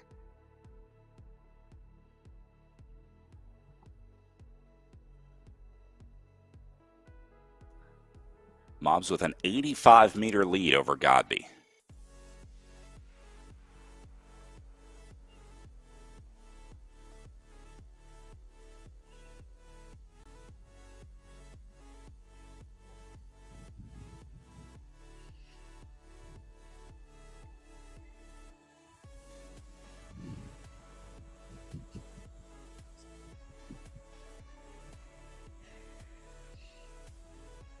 So Godby in a unique position here. We don't see Jackie Godby chasing a whole lot on RGT. So this is kind of exciting.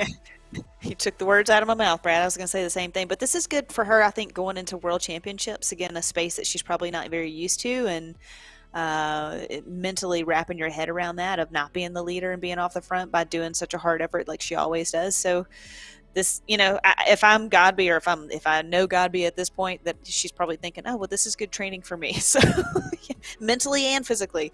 But yeah, this is good to see Mobbs just taking it up the road. Godby lets the gap open even more, up to 150. I say lets the gap open, although that may not be the case here. I'm not sure if Jackie Godby is trying to ration her efforts or if Ray Mobbs is just taking it to her. Either way, it's a fun battle to watch play out. And then, back in third, Ayala in her very well-known spot for the podium. Not too good of a ride yesterday, so again, someone that may be trying to salvage the race in today's efforts.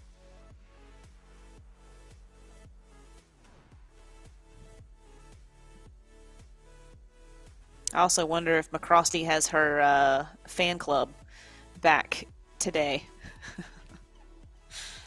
Yesterday we saw some of the Project Echelon riders getting ready to go on an in-real-life ride, but before they left, they passed on some words of encouragement to Mallory McCrosty as she finished up her ride. Here's Aaron Ayala, the Velocity Vixen rider, sitting in third right now. So Ayala is now stuck in between Godby and McCrosty. She's 500 meters back from Godby and another 500 up on the Miller-McCrosty-Ulay group. So a tough spot to be.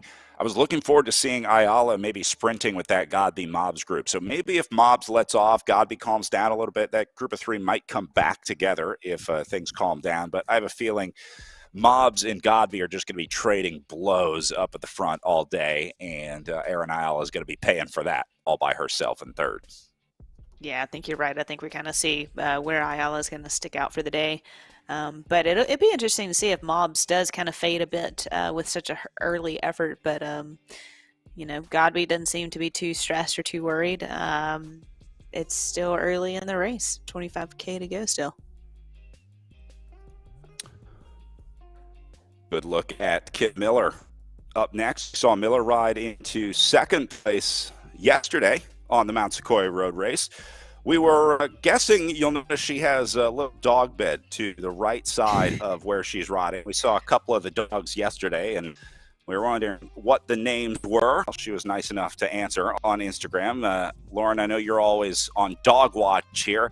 It's Yua and Panchita, the two dogs that were keeping her company. So thank you very much to Yua and Panchita for making an appearance on the broadcast yesterday, and thanks for letting us know, Kim.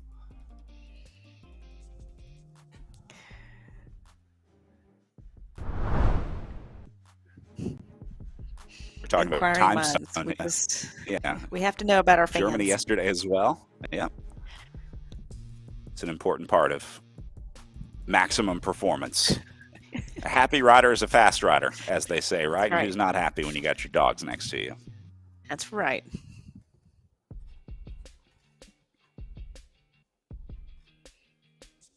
This group going to be a great battle to watch. McCrosty, Baker, Miller, and Ulay.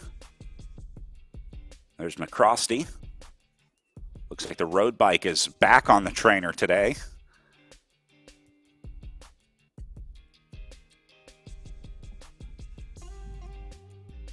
Wonder if there's a sort of breaking in period for a new pain cave, like when you move and you're kind of out of your element. It's like, you get a new bike, it's a new environment. I would imagine you kind of have to settle in for a while. Get used to it, make sure everything's important. Yeah, exactly. Make sure everything's where you want it to be, within reach, all that stuff. How to, of course it is. How the garage is positioned and what you're looking at and staring at, and music and all those little things. I mean, you look at Godby's setup; she hasn't changed a thing, I don't think, in 2 years. But you got to know that your setup's perfect. Again, like the internet cord and your power cords for everything. I'm sure they're still fine tuning the pain cave. There's always those weird new home things too that you have to get worked out. Where it's like, why is my cable plugged in? And oh no, Mobs looks like having another mechanical here. Ray Mobs losing power and not registering anything. Oh man, Brad, she can't catch a break.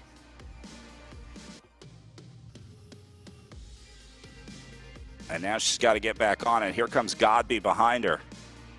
The mechanics are in looking to offer a little bit of help. She did get moving, but Godby goes right by her. Oh, it's so hard to restart and get back up to speed as well. Once you lose that.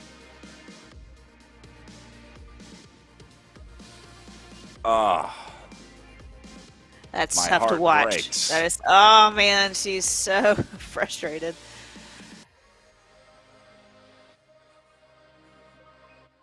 But if she can just get back into the game a bit, like she can still, she's still on the podium right now. So refocus, get back under control. Hopefully everything's plugged in right, and she's still sitting in a podium spot, which is going to be good, and it's still going to be a good salvage from yesterday too. Unfortunately, I have to imagine that stays in your mind. Like when you have a drivetrain issue, or you start dropping a chain, or you have a problem with your tire or wheel or something, you're always like, is this going to be an issue? Is something going to go wrong? You're always sort of waiting.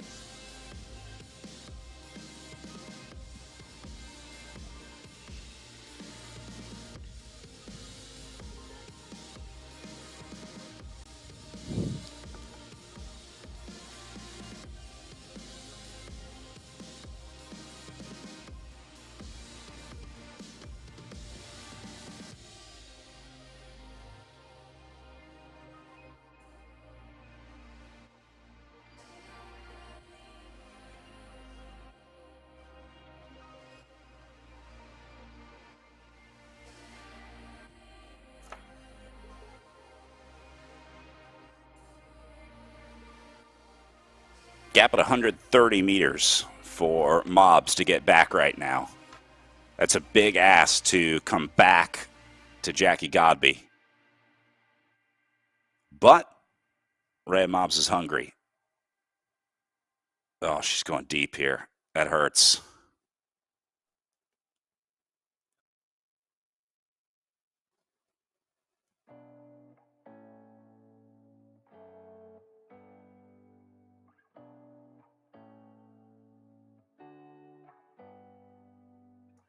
Godby, meanwhile, steady as ever. Down on the bottom right of your screen. Look at her power, up at almost 500 watts. Mobs doing the same on the left side, trying to get up there. She's getting closer. 50 meters to the wheel.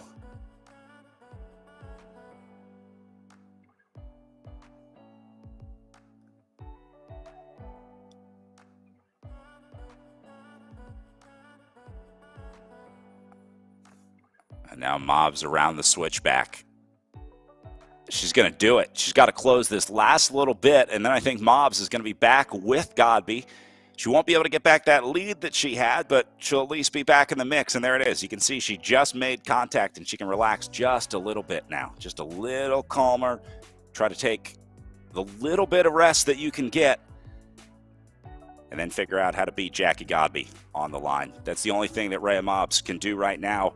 It's about strategy. It's about being efficient. It's about saving as much energy as she can and then trying to unseat the Echelon Racing League champion and current series leader, Jackie Godby.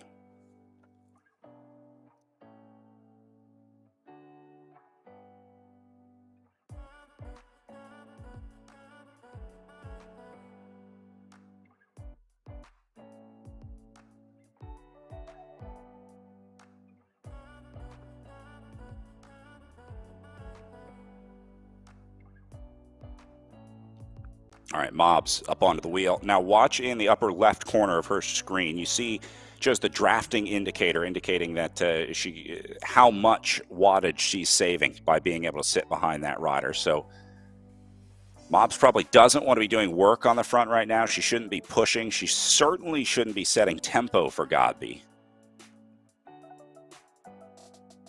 But if that's the price you pay to play in that sandbox, then I guess Rhea Mobs may be better off doing a little bit of work here. All right, we got another special guest on the show today. We are so lucky to have Lauren with so many people coming through the house. Catherine Bertine joining us from the Homestretch Foundation House in Tucson, Arizona. Catherine, welcome to the show. First off, I want to say congratulations. Your 1-year anniversary of your book, Stand, just a couple days ago. Hey, Brad, it's great to be connected with you, and thank you so much for the kind words. Yeah, it's been a year. I can't believe it. Hey, so we were talking earlier with Lauren about the Homestretch Foundation and what you guys do out there in Tucson. We've seen so many riders come through that program and the success that translates into real life. Tell me a little bit more about the Homestretch Foundation, sort of the history, how it got founded, how it got started, and where you guys are at today. Oh, thanks, Brad. So yeah, as with many things, you know, they say necessity is the mother of invention, and that's kind of how it was with Homestretch back when I was racing at the World Tour level in 2015, 2016. I remember thinking, like, this is crazy. I might have to leave this sport because I can't make ends meet. But if I were a guy at the World Tour level, I would have a minimum base salary, and at least I could eke by without having, 2 or 3 part-time jobs in addition. And that was really the emphasis for, like, what can we do? We've got to push for a gender pay scale here in the World Tour level at least. But until we get women to this to have this pay gap reduced, we got to figure out a way to support the women who are at that level. And wouldn't it be amazing if they had a place to live and train for free while they're chasing their pro cycling goals and dreams? And so that was the plan that I put out there into the universe, and I found a pretty amazing investor who came in and said, I get this, let's see if we can make this happen. But only if behind the scenes, we're working to change the base salary structure. We didn't want to be a band-aid approach of like, oh, here's a free place, women can train. You know, it's like, no, we have to fix the broken parts. So which is also partially about what Stand is about. Your journey to to getting an equal women's Tour de France, to building a professional environment where professional women cyclists can thrive. Yes, thank you. That was really the heart of Stand, of the book, which is really about what happens when we stand on the front lines of change, and it explores that entire section of my life where we launched La Course by Tour de France, and what really happened behind the scenes when you go head to head with ASO, the parent company of the Tour de France, and with UCI. We know that both of these organizations are very steeped in tradition, so to have some of us loud, pushy women come to the front lines and say, hey, we want to make some change happen. You can only imagine how how well appreciated that was in the beginning. But we persevered. And I think the biggest part is that it was not a solo endeavor. It was bringing other women into the front lines who also stood for the same beliefs. And that's where we had Marianne Vos and Emma Pooley and pro triathlete Chrissy Wellington. We all came together to make this happen. So, long story short, we were able to get women into the Tour de France, and then, of course, from La Course, build up to what we have coming this year, the Tour de France Femme, which is huge, as you can imagine. But I'm happy that I was able to play a role and to kind of kick the door open for change, but it's up to the current generation to keep that going and to keep the pressure on when the inequity rears its ugly head sometimes. And I love what's happening with e-racing and this platform, which has really allowed women to thrive, and especially during the pandemic times, when so much just kind of flew out the window. Only it didn't, because we had amazing programs like this happen. And I love it when we see some of our homestretch athletes, jump in and, and really shred electronically and otherwise. So, and thank you, Brad, for being part of this and for really making this happen and giving a voice. You have always been a strong supporter of the women in the sport, and I appreciate that, and I know so many others do as well. It's been awesome watching these stories unfold here on RGT. By far, our strongest rides are in these women's fields, so these are my favorite races of the Echelon Racing League. Catherine, thank you so much for taking the time. The book is Stand, a memoir on activism, a manual for progress, what really happens when we stand up on the front lines of change, in bookstores and on Amazon now, by author Catherine Bertine. Thank you so much, Catherine.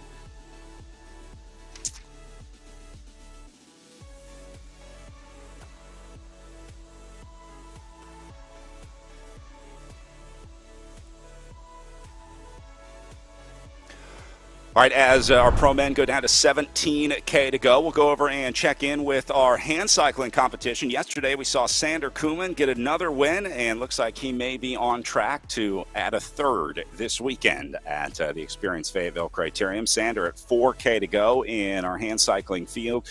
He rides in the H3 category. You see Andre behind him, an H4 rider. Mika Art is the closest H3 rider to Koeman right now, at just under 500 meters back. So once again, Sander Koeman seems to be crushing on the front of this hand cycling competition. He's got just under 4K to go again, so 2.5 laps, something like that. And just getting over that big hill right now, up and back down. There's a look at Sander. We talk about some good pain faces in the pain caves, Lauren. I think Sander might have one of the best of them. This guy seems to have the mental ability to go deeper than most people could ever dream of. No doubt, and we saw him yesterday too. After the ride, he was just exhausted. Like, it's just, it's a later race start for these guys over there in Europe, so it's we're very grateful to have them be a part of this platform. And Koeman is just one of our standout athletes that shows up week in, week out.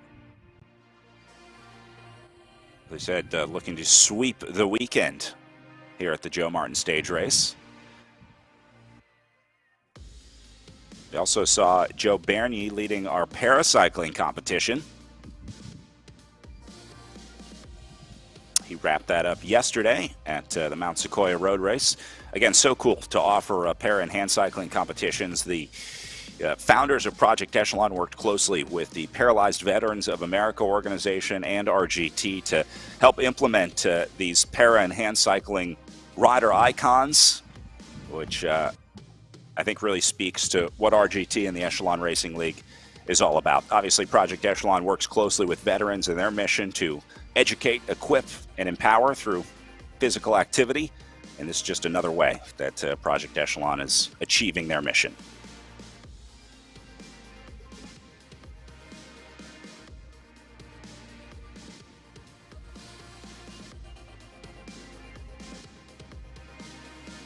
Yeah, Brad, I don't know if you saw, again, I pay attention to social media. I'm going to call it paying attention. I may be slightly addicted to social media.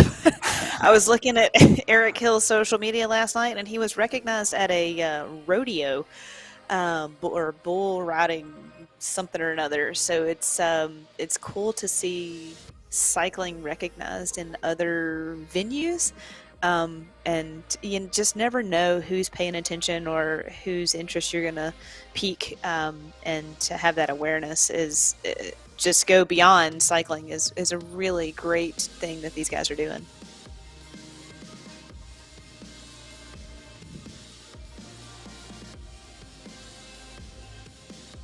Art back in third in the H3 competition.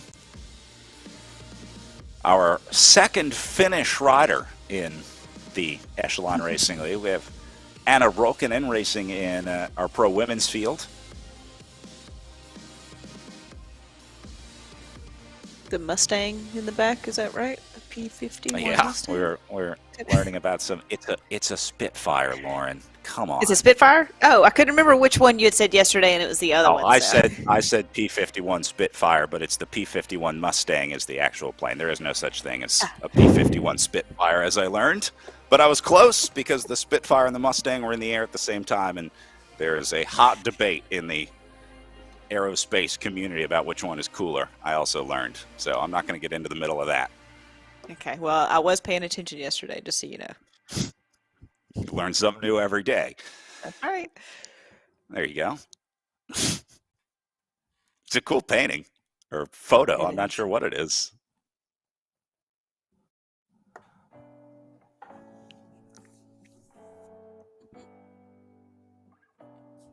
He's got the classic Continental jersey as well.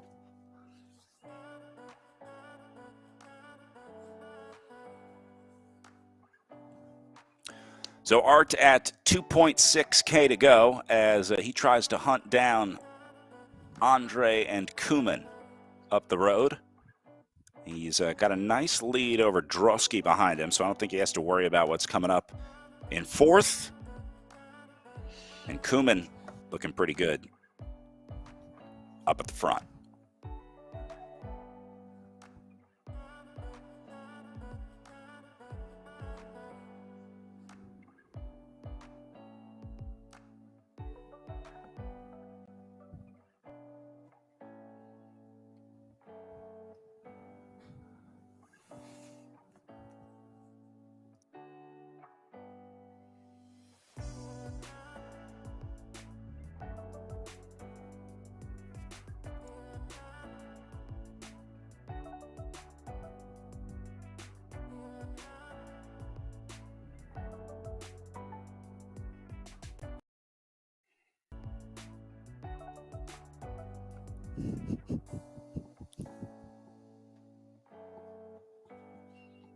Kuman pushing 60K on the flats here on the way down. I can only imagine what that feels like on these hand cycles, being that low to the ground. The speed is almost under a magnifying glass when you can see that pavement speeding by underneath you. So Kuman flying on the way down. Looks like he will be good for another win in our hand cycling competition. We'll keep an eye on Andre and Art, see if things change back in the battle for second and third. Meanwhile, Rhea Mobbs has gotten whatever the issue was fixed, because she is not only back with Jackie Godby, but is back to attacking off the front into P1. Good for her. Man, I mean, to come back from that mechanical, you saw how frustrated she was, and then everything after yesterday, just even showing up today, and then to go off the front again. She's not afraid of anything.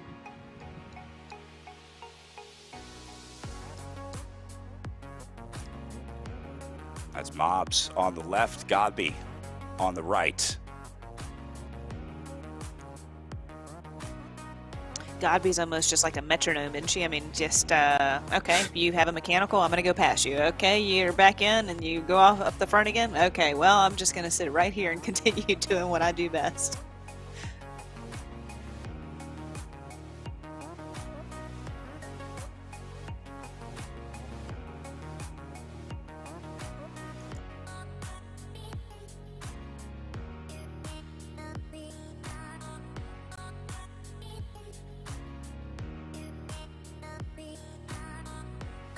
Gap is only 115 meters here, so although I think she is starting to worry a little bit because she was into the red zone there going through. Still 10K to bring it back, but if this gets any bigger than like 200, 250 meters for Jackie Godby, then it tells me that maybe this is not by choice for Godby. She's not letting, she's not easing off and letting this go.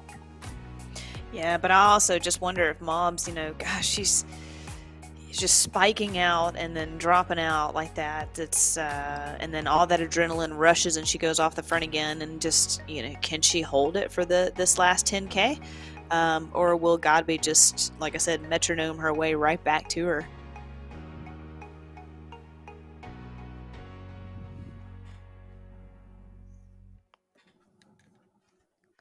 Meanwhile, Miller and Ulay back in fourth and fifth.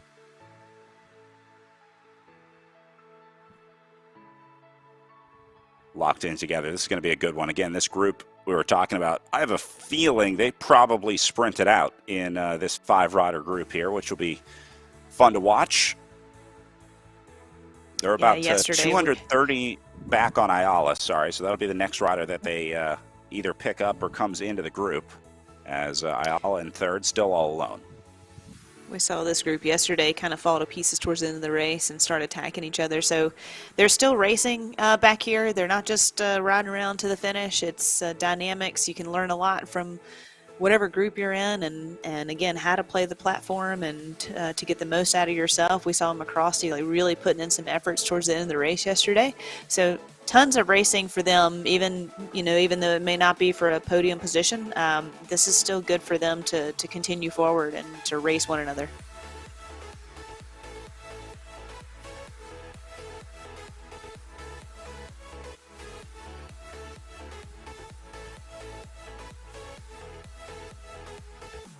Nelson leading the way. Miller doing a lot of work up here at the front as well.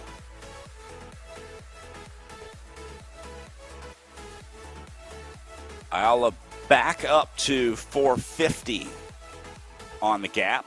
So I think Erin Ayala is probably focused on trying to hold on to third right now. I don't think she's as worried about trying to make up the gap to Godby or Mobs. That's going to be near impossible at this point. 3K, 11K to go. Yeah, not going to happen. So Ayala is now just defending third. This is sort of like a pursuit. This is just like if she had gone into a breakaway and now she's trying to hold on to that break all the way to the line, because the same concept applies here. It's a solo rider trying to hold off a group of 5, all working together behind to catch her. So Erin Ayala is in a tough spot. It's Ayala versus the world. Yeah, Ayala definitely doesn't want to get caught by this group because, strength in numbers, and some of them have been able to recover on some of the downhills and sit in and enjoy that draft, and she hasn't been able to, essentially, since the race started, minus a couple of kilometers. So she's going to want to push forward and keep that separation. It's almost it's not demoralizing when you get caught by a group, but you'd kind of hope to not have to worry about another 5 or 6 people to race around. Even though she's such a good finisher, it's still, like you said, she's going to want to continue to race forward and keep that gap. Like you said, it's essentially a break off the front. We're just midway in the race.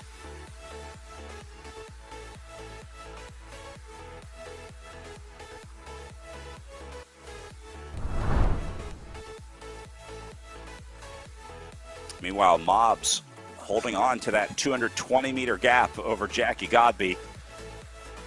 Pretty clear that Moms doesn't want to sprint against Jackie today. Otherwise, she wouldn't have done this. I mean, she wouldn't have left Godby behind and tried to go against Godby in one of the formats that she does best, the individual time trial, as Godby picks up a lap on these riders. So I guess the only thing that Mobbs is more afraid of than Godby's long sustained effort is her sprint. So Mobbs trying to get away.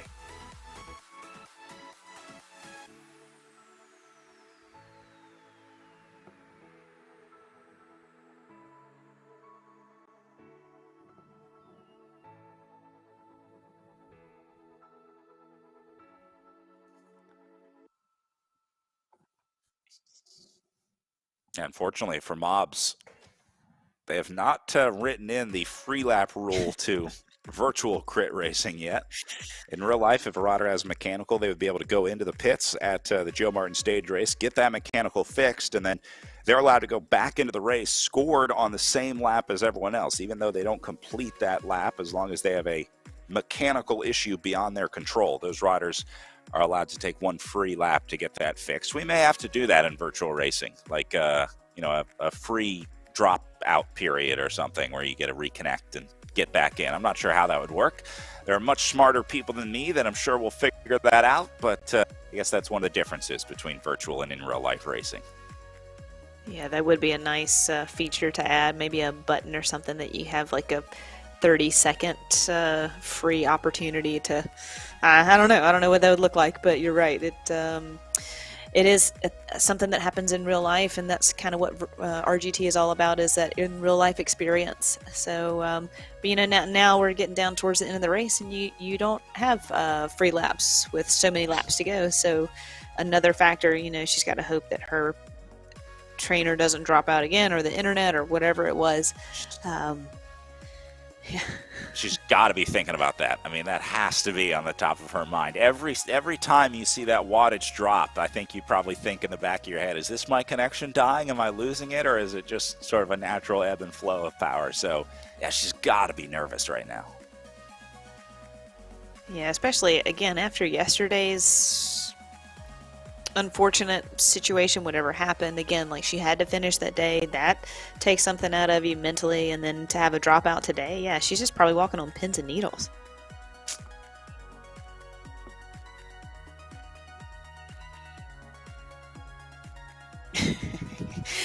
Godby, though, man, she's just a stone cold killer, just staring it down, staring the computer down. A lot of people will make excuses when they have a technical like that. They'll say, the app always crashes, or my trainer doesn't work, or my Bluetooth reader doesn't work. Well, it is possible to run a technically flawless season, because Jackie Godby did it, and I don't think that's by accident, let's say. So all that preparation that goes into it. Now, that being said, people like me, where I live, I can only get a certain internet connection, right? My building is not wired for virtual racing, so I wouldn't be able to do this where I live. I wouldn't be able to ride at that high of a level because the connection just isn't there. So it's physically impossible for some people to ride at this level if they don't have the right internet connection. Sounds like you're setting up a good excuse. I don't know that I buy that. I mean, look at the St. Louis Alliance group. I mean, they just go to a facility together. Well, I'm not buying that, Brad. Well, we'll never know. So I'm going to stay on this side of the virtual racing. No, you're training. We're doing Iron Horse on the tandem together. Garrett is right. coaching us. Have you forgotten the last 6 weeks? I thought it was an e-bike. I thought we were e-bike tandem training. That's what I signed up for. You find an e-bike tandem and we're in. Battle for fourth with Baker, Nelson, Miller, McCrosty, and Oulet. This is a stressful scenario when you know that eventually this is going to heat up and you're kind of just waiting for it. McCrosty and Miller already in the red zone trying to hang on, so I think they are already feeling this effort with 8K to go. Working their way up the 8% gradient. Oy, oy, oy, oy, oy. Yeah, I mean, you think about how hard yesterday was, and then you come back today and you're just doing this climb over and over again for an hour. It's added up at this point, and you're just counting down the laps.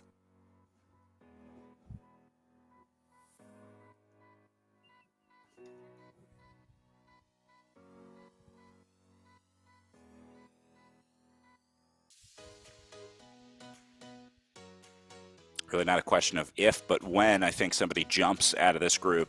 I don't think all 5 in here want to sprint it out, so we'll see who the Rhea Mobs of the group is that wants to go at the long-range attack. There's the moose I was talking about yesterday, just to the right side. I think it's actually a deer or something, but could be like a female moose with no horns, you know.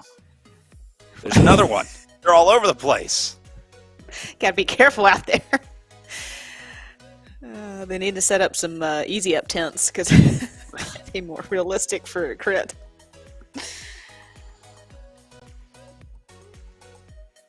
It'll be interesting to see if we see what was happening in the men's race earlier. Kevin Bouchard Hall kind of went 1K, 2K out, and then just kept it hard. And you know, like you're talking about, just counting down the laps, and these ladies anticipating that. And if one of them are thinking about that, or if you're not feeling good and you kind of pray that they don't do that and it just takes it into that last climb for the sprint finish. That was kind of how I felt on some days. But yeah, I would imagine that somebody's going to strike out early from that group and try and go from a long way. Well, Mobs making an incredible comeback today after suffering an early race mechanical, losing contact with Jackie Godby. Godby passes her while she's getting reconnected. She not only catches Godby, but goes right by her and now opens up at least a 200-meter gap. That's aggressive riding. And this ends one of two ways for Rhea Mobs, either really well or very, very poorly if she mistimes this and blows up. But that's the risk that you have to take to beat Jackie Godby, because you're not going to beat Godby letting Godby get in control. This is absolutely what Rhea Mobs has to do. If you want to win big, you got to risk big. Exactly. Exactly, Brad. I mean, if you don't take the chance, you never know. And that was always the essence of breakaway mentality, is if you don't even get up the road, you'll never know. So at least take the chance.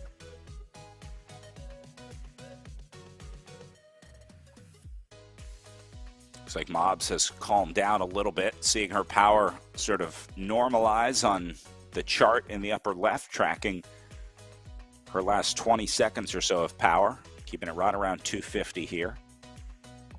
She sure does make it look easy. I mean, she's until the computer drops out and she kind of throws her hands up in the air. You can't, you can't tell that she's going that hard, but she is. I mean, we're looking at her watts per kilo, and but yeah, she just makes it look so easy. Well, she might be giving herself a break at just the wrong time, because look at this. Here comes Jackie Godby, now under 100 meters. Back to Mobs. That forces Mobs out of the saddle.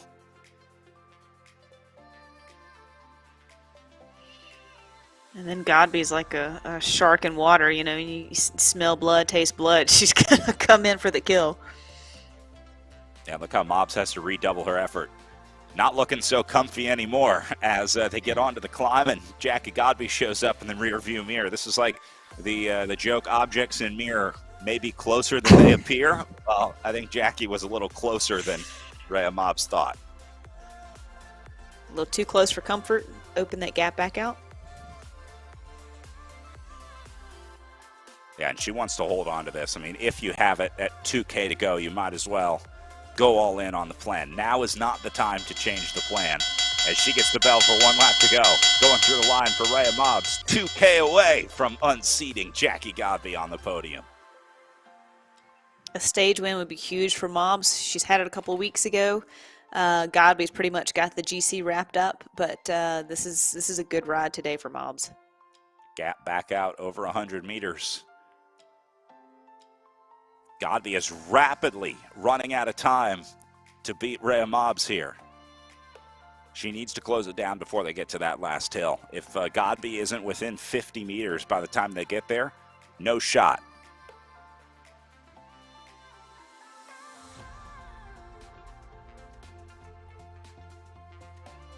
On to the downhill section now. Mobs use the opportunity to get a little rest in, zero out that power meter.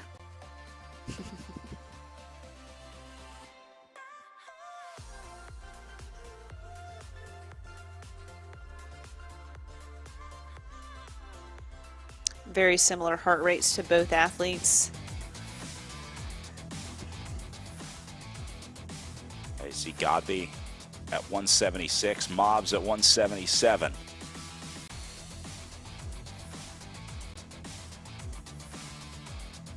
And that'll take us down to the last K of racing here.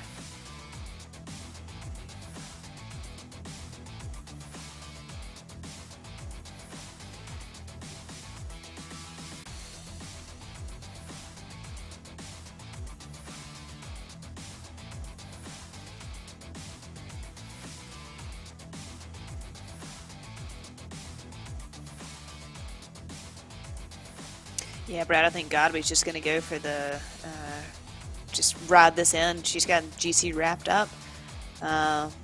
Could be Mobbs for the win. Gap coming down, though. They brought it under 100.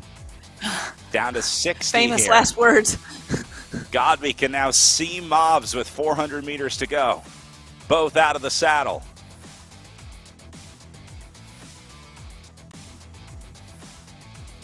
Mobbs got to push now. You got to push on. Yep. Round this little right-hand bend, and then it's the last 275 meters up to the line. Gap down to 50 meters.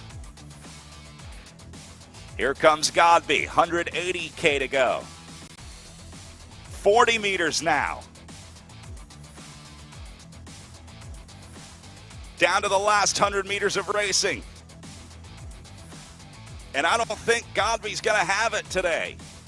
Rhea Mobbs comes back from the mechanical, catches Godby, and attacks again to win the Experience Fayetteville Criterium. Good finish for Mobbs. She doesn't even look like she's tired. Wow, crushed it. Did the work early, came back from an unfortunate incident, and then beats one of the best virtual riders in the world right now in Jackie Godby. Well, Godby was definitely coming in for the end.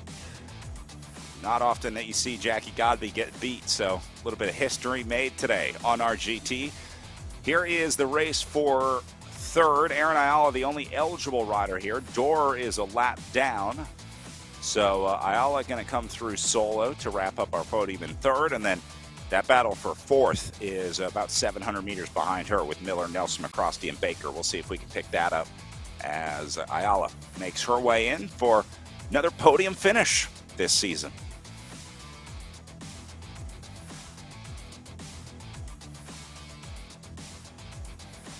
There's Aaron wrapping up as well.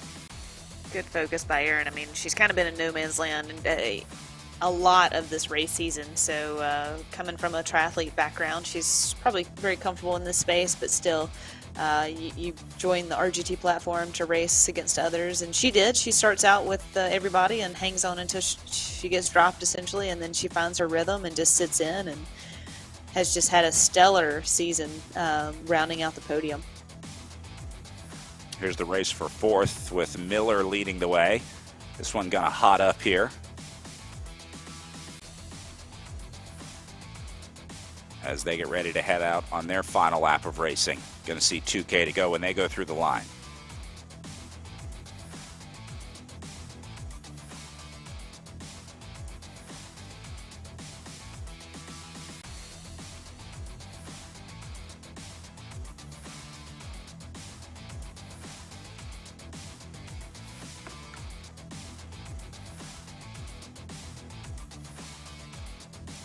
So while Ayala goes solo through the line, race for fourth going into the yellow and orange power zones.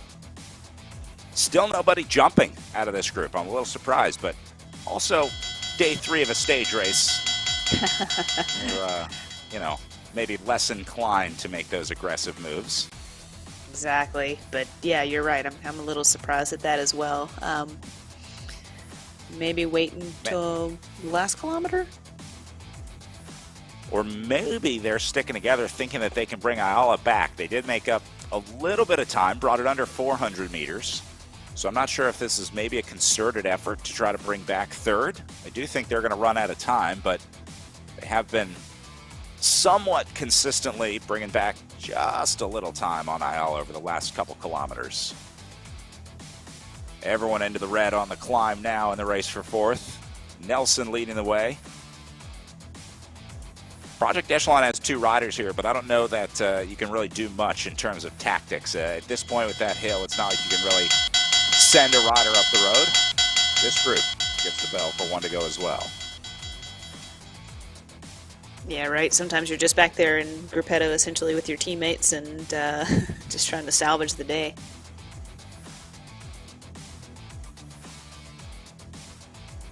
So Ayala going to roll through onto the Flamme Rouge here soon. Work her way off the downhill section. Wave at Lauren in the VIP tent, drinking a Bloody Mary, and then hit the line and wrap up. No, I'm on the podium. I'm announcing first, Brad. We work first, and then we have a good time after work. Gotta keep you straight.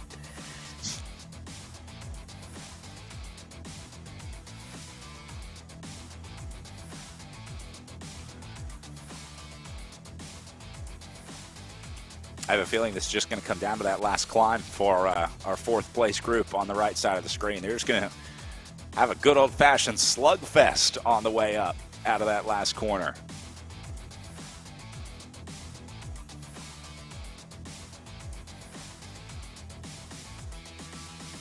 All on the last 6% gradient right now. You can see the red percentage now switching to green as she gets a little downhill section here, showing the current grade that the riders are on.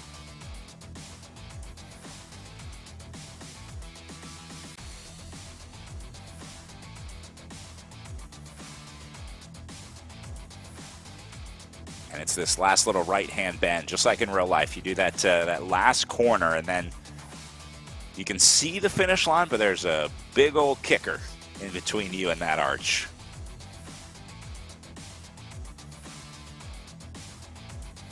This is also where you can start to smell the grilling and cookouts going on at the finish line. You can start to hear the announcer and the fans cheering you on. So right about this point, she's in a tunnel of noise being cheered up the last time on the climb. Exactly. It's a good feeling to be done. Good job, Aaron. Man, and again, to stick to that on a solo ride, stuck in the gap all day. That's an hour alone on the trainer for Aaron Ayala, but getting it done here in the Echelon Racing League, in for third on the day. Race for fourth. Looks like Kim Miller leading the way up the top of the climb. The German making an early jump. McCrosty going to try and surge from the back. Remember, she's got Baker, her teammate, with her. There goes Miller, though. Miller out of the saddle, top left on the SIS zoom camera that you see there. McCrosty coming on strong. She's going to go over the top of her. Here goes Mallory McCrosty.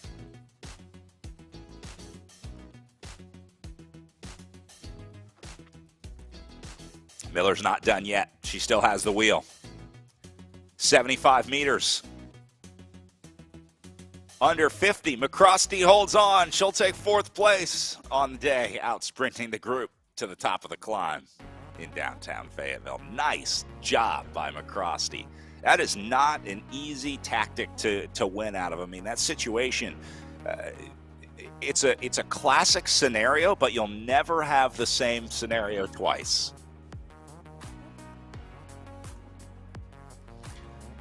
Yeah, to Again, just long stay in the season. game and mentally be ready for the sprint finish like that, like they all were. I mean, that's a good finish for all those ladies. All right, but maybe nobody had a better day than the one rider that was able to upset Jackie Godby this season. Rhea Mobbs gets the win on the final day. Let's go grab a word with her in the SIS interview room. Thanks, Brad. I'm here in the SIS Zoom room with our winner for today, Rhea Mobbs. Rhea, what a comeback for you today. You struggled a little bit with technical difficulties, but tell me how you were able to get back in this race. Yeah, so yesterday after the huge technical issue, I made sure that I just saved my legs for today and just thought I'd take a risk. And obviously I took it at the right time. I could see a gap forming, so I knew it was my time just to go and not wait. And this course was different from yesterday's course. Yesterday's course was more of a long form. This is more of a crit. How did this course fit to your riding style specifically? Yeah, so as a more power rider, I prefer the really punchy races rather than those really long hills and drags like yesterday, and focusing on the hour power rather than the 2 hours that was yesterday, which is much more comfortable than yesterday. I got to talk with Jackie Godby yesterday after her win, and she said that she expected you to come out with guns blazing today. And you definitely did. Can you talk a little bit about that competition in these races against Jackie and going head to head with her? Yeah, so it's been really great to be the underdog of the series, but to then push and constantly be pushed in the road races. I've definitely improved from the first one to even yesterday, but I just got to be constantly there. And even in the crits, the technical aspect, you have to improve throughout just to beat the riders, and that competition is just amazing, really. Just to keep pushing constantly, and you can never push yourself as much as obviously another rider can. So even just a few meters ahead, you're on your limit just to keep ahead with the competition. Definitely. Really. Last question for you today, and kind of a simple one. How happy are you with the win today? Very. It's a lot nicer coming back and doing a good ride. Definitely. Awesome. Congratulations to you, Brad. Back to you. Thank you very much. Congratulations, Ray, and thank you, Emma. Emma Watson has been doing our interviews all season in the SIS Zoom room, and been doing a great job, so we appreciate having you on the team here, Emma. Lauren, so cool for Ray and Mobs on the last really opportunity of the season. It comes down to the last regular season race of the year here in 2022 and season 2 of the Echelon Racing League, and Ray and Mobs gets Jackie Godby by just over 5 seconds on the line. Yeah, I mean, that's such a good comeback from yesterday's situation and efforts, and then again today, even dropping out once. So good focus by Rhea, and still a stellar result by Godby. I mean, she was so close there at the finish. And, of course, got to give some credit to Aaron Ayala as well. Third place, hung in there for the Velocity Vixen team today. Mallory McCrosty gets the best of Kim Miller in an excellent 2-up sprint to the line. That group with Dylan Baker, Kate Oulet, and Moira Nelson. And then in 9th and 10th comes Sarah Carolus and Emma O'Toole of the Project Echelon team as well. Those are your top 10 on the day today. The Experience Fayetteville, Joe Martin Criterium, and Lauren, once again, it proved to be a real barn burner out there in the crit. I love this crit course in Fayetteville. Yeah, it was so close again coming down to that finish. I mean, today was more about just the finish of today's race more than the GC. Godby just crushed it yesterday and definitely set herself up for an overall win. But you could tell like Godby definitely wanted to come back for the stage win today too, but Mobs was able to hold her off. It was a good race today. And for a lot of these riders, the season continues into the national championships, then the world championships. And for a lot of them, it's right back into in real life racing after that. I know many of these riders will be joining us in person at the Joe Martin stage race this May 19th through 22nd. I know you and I will be there as well, and we want to invite all riders to join us in Fayetteville. It really is going to be a lot of fun. If it's anything like what we saw at the Cross World Championships this year, Lauren, I am psyched to get back to Arkansas. I can't wait. It's the Southern hospitality. It's the racing. It's the weather. It's such a good place to be. Fayetteville is very welcoming, and it's beautiful roads, beautiful riding. Devil's Den is absolutely gorgeous. So, yeah, I can't wait to be back and be on this side of the fence. Again, it's the Walmart Joe Martin stage race coming up May 19th through 22nd this year with categories for all riders and some really great courses. That is going to do it for us today from the Echelon Racing League, Stage 3 of the Walmart Joe Martin stage race. Congratulations to all of our winners. On behalf of my partner, Lauren Hall, my name is Brad Soner. For our director, Mark Zalewski, our intern, Emma Watson, and camera operator, Damon Bates. Thanks for being with us today and all season at the Echelon Racing League. As we wrap up Season 2 here, we'll see you next weekend for the League Championships, and then it's on to Nationals and Worlds. Bye for now.